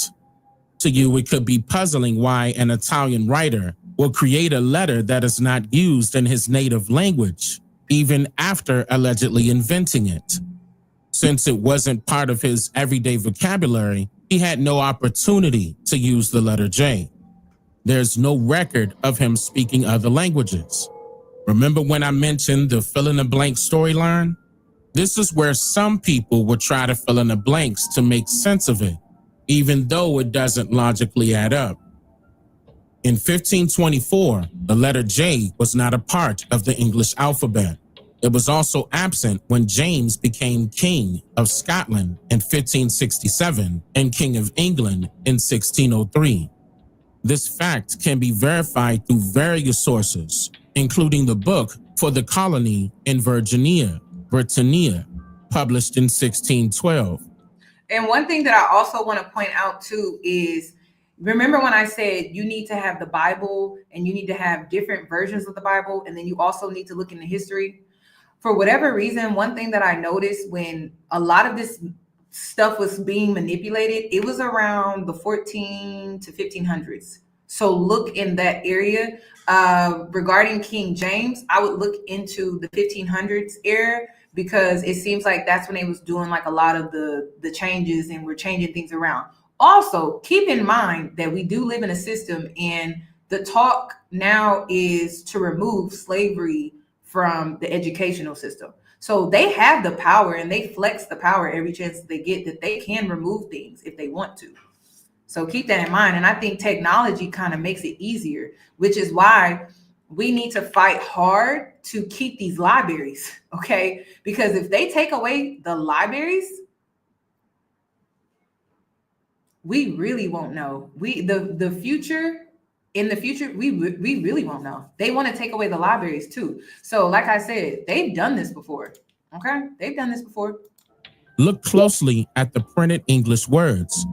You'll notice that certain letters we use today are represented differently. For instance, 2 V letters were used in place of the letter W, and the letter U was used instead of the letter V.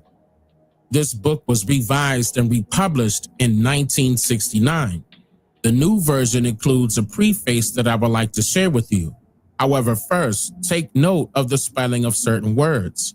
Although it still reads For the Colony of Virginia, Britannia, and the other words moral and martial are spelled with 2 L's, this 1969 version uses modern English for laws divine. The book's inside says that it was first published in London in 1612, and this edition was published in 1969. The preface starts by saying, quote, "This volume is a reprinting of the laws that were drawn up for the tiny colony of Virginia between 1609 and 1612. It goes on to state the rules of style of the American Legal Record series as drawn up by the Committee on Legal History of the American Historical Association, were used in the editing of the texts of the laws divine, moral, and martial. I have retained original spelling and punctuation, except to transpose I and J and U and V to correspond with modern usage." End quote.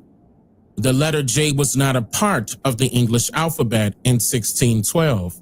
Since King James was born before this date, his name would have been incorrectly spelled with a J. Additionally, the authorized King James Version of the Bible was created in 1604 and published in 1611, which means that any names using the letter J in an English context from that time are not authentic, as the letter J did not exist in the English alphabet at this time. So what was his name? In his dialect, he was called King Thames, but in English, he will be known as King Thames. Numerous American history writers verify this name by explaining how various land and water areas are named after prominent figures from different regimes. In this case, King Thames or Thames will be the name associated with particular locations in and around England. And it was. For example, the River Thames, the longest river in England, was named after him. Notice that it is spelled with a T followed by an H, but the H is silent. In their dialect, the letter A is pronounced differently, sounding more like the letter I in English. In modern English, we would pronounce it as Thames, which includes a sound for the letter H. However, if we treat the H as silent in our dialect, we would pronounce it as Thames, which derives from the Latin version of this word, Thamus. In The Thames and Its Tributaries by Charles Mackay, published in London in 1840, and Old and New London, Volume 3, originally published by Cassell, Peter, and Galpin in London in 1878, the authors provide a history of the Thames from its source to the sea. Both works note that King James and the Corporation of London initiated the practice of pooling for names to refer to the river. In medieval literature, the letter T is frequently used interchangeably with the letters I and J. This is particularly evident when examining the cursive form of the letter J. As a result, it is common to hear that I was used instead of J. However, it is essential to note that the letter J was also used instead of T just as frequently. For example, in this image of medieval writing, the letter J is used in place of the letter I, as though the word displayed is indenture. In this example of medieval writing, we see that the name Tom is spelled with the letter J, replacing the letter T. One reason we know his name was Thames instead of James is that members of royalty often have their title or duty included in their name. Since he was referred to as King Thames and the King James Version of the Bible was authorized by him, it suggests that this version was meant to tame the kings, encouraging their submission. The etymology of the word king is the descendant of a divine race, a leader of the people, one who descends from noble birth, family, or race. This word refers to families. This word refers to us. So hand the enemy the King James Version so that the kings can be enslaved. Consider this. Whatever the enemy desires its prey to obey, they must first tame them. There is your curse, ladies and gentlemen. It wasn't just the book of Deuteronomy. It was all of the texts that were approved for inclusion in his version. Man, if y'all like it's y'all. Hold on, let me give y'all the name of this channel. So it's Dane Calloway, y'all. Now listen, You have to go and do your research. You don't just listen to the video and then that's it. You have to actually take the necessary steps to look into what is being shared. That's all I'm gonna say. Shared. Because you can't just take what somebody's saying and then that's it. Like, nah, this should give you some homework at best. You know, do some homework and look into it. But y'all, if I was being honest with you, a lot of things that we do that's so normal to us, it's like you're cursing yourself, honestly, like cursing yourself. Which is like witchcraft is something that you're utilizing without knowing that that's what you're doing. Okay, which is why you have to check yourself and what you believe in. But let's continue because he's about to finish it up. Later, they altered it and included the letter J to obstruct the original meaning. So you won't never find out why until now.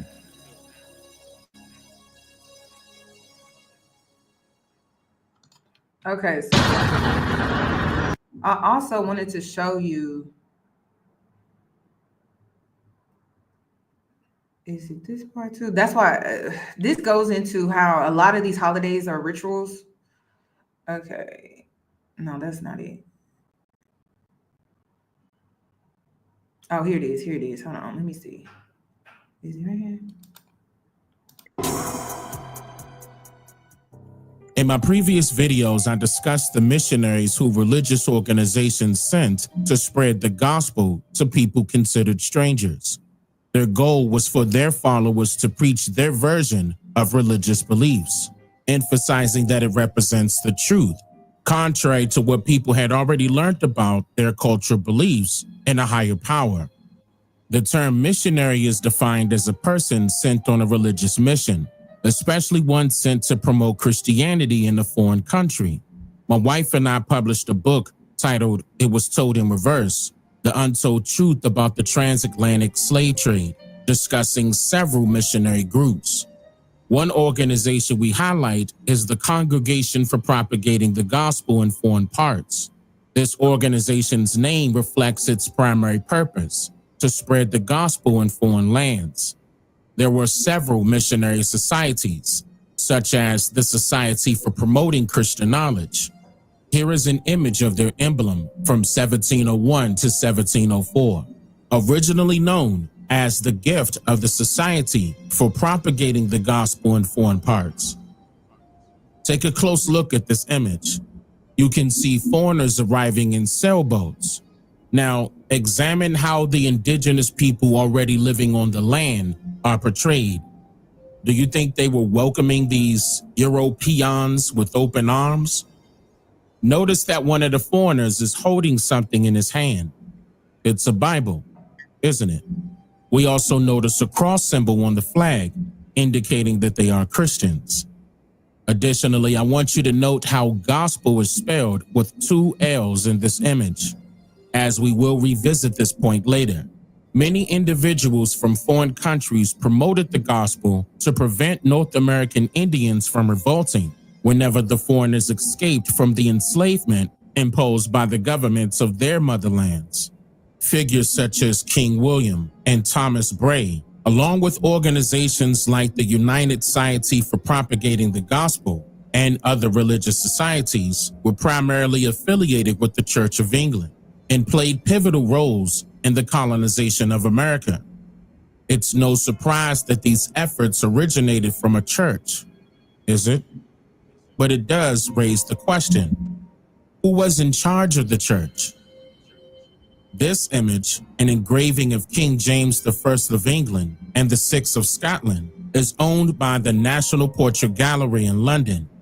He was responsible for founding the majority of missionary societies of this time and was in charge of their parent company, the London Company, also known as the Virginia Company, also known as the Virginia Company of London. According to the Encyclopedia of Virginia, the Virginia Company of London was a joint stock company chartered by King James I in 1606 to establish a colony in North America. Listen, this means that it will be the first official location they would utilize in America to establish their civilization and reside there for as long as God sees fit. Yes, at this time, Christians believed that God instructed them to colonize a foreign landmass and make it their own. Hence, they refer to this area as the New World. People must understand that those hired to write American history are often instructed to present it manipulatively. This approach encourages learners to adopt, or rather assume, the roles of individuals who played significant parts in the storylines of American history. As a result, listeners are compelled to use their imaginations to believe the narratives that they are being told are accurate rather than being informed of the truth. In other words, many of the stories we've learned are incorrect, misleading, and may not have happened at all. Colonization often involves forcing indigenous people to learn and accept misinformation about themselves and their histories. They are led to believe that the difficult circumstances that they face daily in their lives are a result of being seen as the people chosen to be cursed by God, according to their Christian beliefs at the time. This shows that they did not send an army to war with the Indians merely because they cannot win that type of war against them. Spiritual warfare would have sufficed to account for their situation. For example, in this image used as an emblem for the Virginia Company of London, the knights are wearing armored suits and swords as weapons. None of this was present regarding wars with the Indians in America. The only weapon they used to colonize a foreign territory to them was the Bible. King James is famous for allegedly finishing the King James Version, also known as the author. Thank you for saying this. Like, I think a lot of people get me confused when I say my belief system, I had to toss it. Well, it was because I had been manipulated. So it was truth mixed in with lies. So it just makes me paranoid of like everything. You have to question everything now, because it's like, damn, if they was able to do this, what else are they out here doing? Because technically they can do whatever they want to do. They're just going to force it on us anyway. Like right now, are you noticing how they're trying to force lab meat on us? Did you hear about what Bill Gates is doing with these with the farmlands? They're already preparing us to accept lab meat. They're already preparing us to accept that. So I have to question everything now, because I'm like, well, I'm not about to put my eternal resting, like my soul, in their hands. Like, I got to take this into my own hands, which is why I'm telling you to look into this, because I'm not about to be one of them and be like, you must believe in what I say. No, you need to question what I'm saying, and you need to go look into it yourself, because that's what I'm about to go do. That's what I'm about to go do. And then after a while, like once you understand how deep this runs, you will realize like, wow, I really do live in a matrix. Like I really do live in a place where I'm just surrounded by lies. And then if you question the truth or if you uncover the truth, then you're either labeled a conspiracy theorist or a liar, like a liar. Or you may accidentally come up missing somehow, or you may have committed, so it's just like, I just keep this information for myself. I don't even really feel comfortable talking about this stuff publicly, because this is very sensitive for a lot of people, and I don't want to come across forceful to anyone, and I don't want this to be like a cult or anything. I'm just like, listen, look into what I'm saying. That's it. Like, that's it. That's it. And if you want to be challenged on your belief system, just look into what I'm saying. I had to throw my belief system away because when I started questioning what I believed in, and then I started doing my own research, I didn't have a belief system because it was lies. Like it was built on lies. And it's why I have such a weird relationship with the church, is because no way the church doesn't know. No way that the pastor doesn't know. And that's why I have such a weird outlook on Black church, because it's like, you're not preaching I don't even like saying the gospel anymore. You're not preaching the truth in the pulpit. You're preaching what lines your pockets. That's it. And that means that you really don't care about me. You don't care about my soul. I cannot, that's why I have such a weird relationship with church. And y'all, I miss church. Like, if I'm being honest with you, I miss the culture of church. Now that I know the truth, I still miss it. Like, I still miss the culture of church. That's the best way I can explain it. I miss waking up for church, getting ready, getting in the spirit, submerging myself in the body. Well, what I thought was the body of the spirit. It's just, everything has changed. So yeah, let's continue. Authorized version of the Bible in 1611. It is believed that the authorized version of the Bible was given to the Protestant missionaries who came to America, including not just the Protestants, but also the Catholics and the Quakers. But were they all together? Yes, they were. However, it's important to note that King James I chartered the Virginia Company of London in 1606, and the King James Version of the Bible was completed in 1611.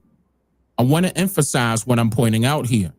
King James couldn't have been his name because the letter J wasn't in the alphabet then.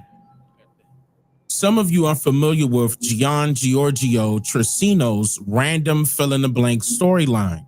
He was said, so what was his name? In his dialect, he was called King Thames, but in English, he will be known as King Thames. Okay, so I'm going to leave. And again, don't go off of what somebody's saying, because this is your life. We talk about your soul. You need to look into this information yourself. I have an Amazon storefront that has books in there. But because, just like he said, him and his wife wrote a book and it was called Told in Reverse. A lot of the things that you believe are simply in reverse. What you think is witchcraft is not witchcraft. What's actual witchcraft is what you actually are doing really already in your everyday life. Like I use the Christmas tree as a great example of that, because it symbolizes a sacrificial ritual, and I don't participate in sacrificial rituals. Like, I don't want any parts of that. Like, if people were sacrificed, I don't want any parts of that. So I don't participate in the whole Christmas tree thing. Now, I am slowly starting to transition my mindset into the tree doesn't have to symbolize that for me, but I had to break free of the false belief system that I was believing in. And that's something that took some time. It took years. So I haven't put up a Christmas tree in my home, in my house. I think it's been like 5-6 years or so. Like, because every year I just feel so weird about it. This Thanksgiving, I made tacos. Like, I didn't really celebrate or anything like that. I just made tacos because I'm not celebrating people being unalived, robbed, and like basically losing their family, losing everything that they have, and then celebrating the day. Like, I just don't feel comfortable doing that.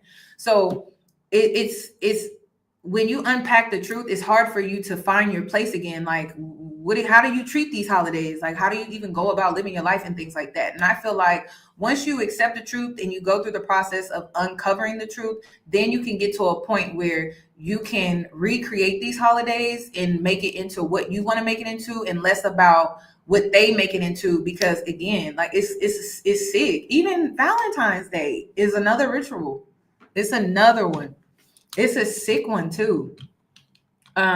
So you just have to, you're just gonna have to find the truth for yourself first, accept the truth, figure out, where you stand within yourself, and then move forward with what you feel comfortable with. Most of the time, that's true. That's true, but it's nice to connect with people that have the same mentality as you and to fellowship with them. Like, that's what I miss. I miss being able to connect with people and us having a similar belief system, because it just made me feel seen and not crazy. So that's what it really is for me. But you're right. Sometimes it's like showboating. Sometimes it's not with the right intent and things like that. So these are the things that we kind of talk about on my Patreon. which I'm going to start doing more reaction videos like this to get people to encourage them to look into things. There's another girl that I love. I'm going to see if I can find her. I always send my brothers her videos because my brothers are still learning. They're still growing and things like that. No, I don't celebrate Kwanzaa. I just don't. Because I was going through a journey where after I learned the truth, I was like, why would I pick up one book and pick up another one and believe that, that's the truth, I started questioning everything. But let me see if my girl pops up in here.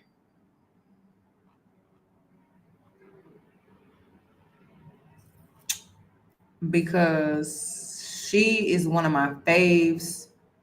I'm trying to see if I can find her. Like, come on. She's always wearing head wraps too.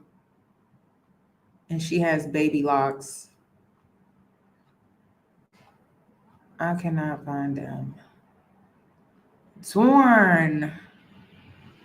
I wanted to share her with y'all because she is so dope, y'all.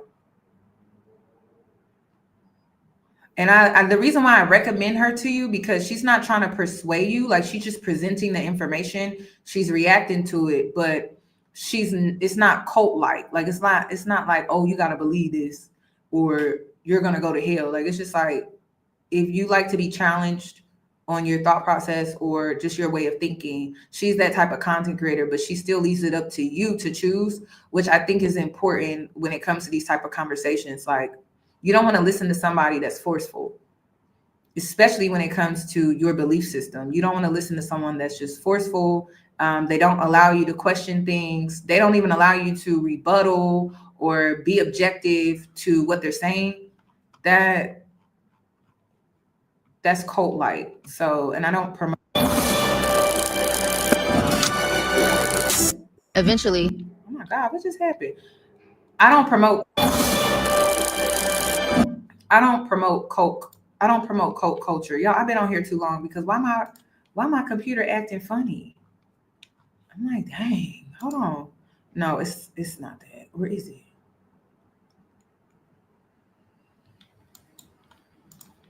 I might have to pull up. Let me turn it off. Okay. I may have to see if she's in my saved videos because I love watching her content. And I'll be sending her videos to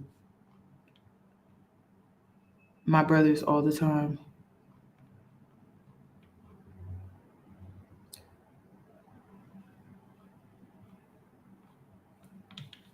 Oh, here she is. Oh, Real Kia is her name.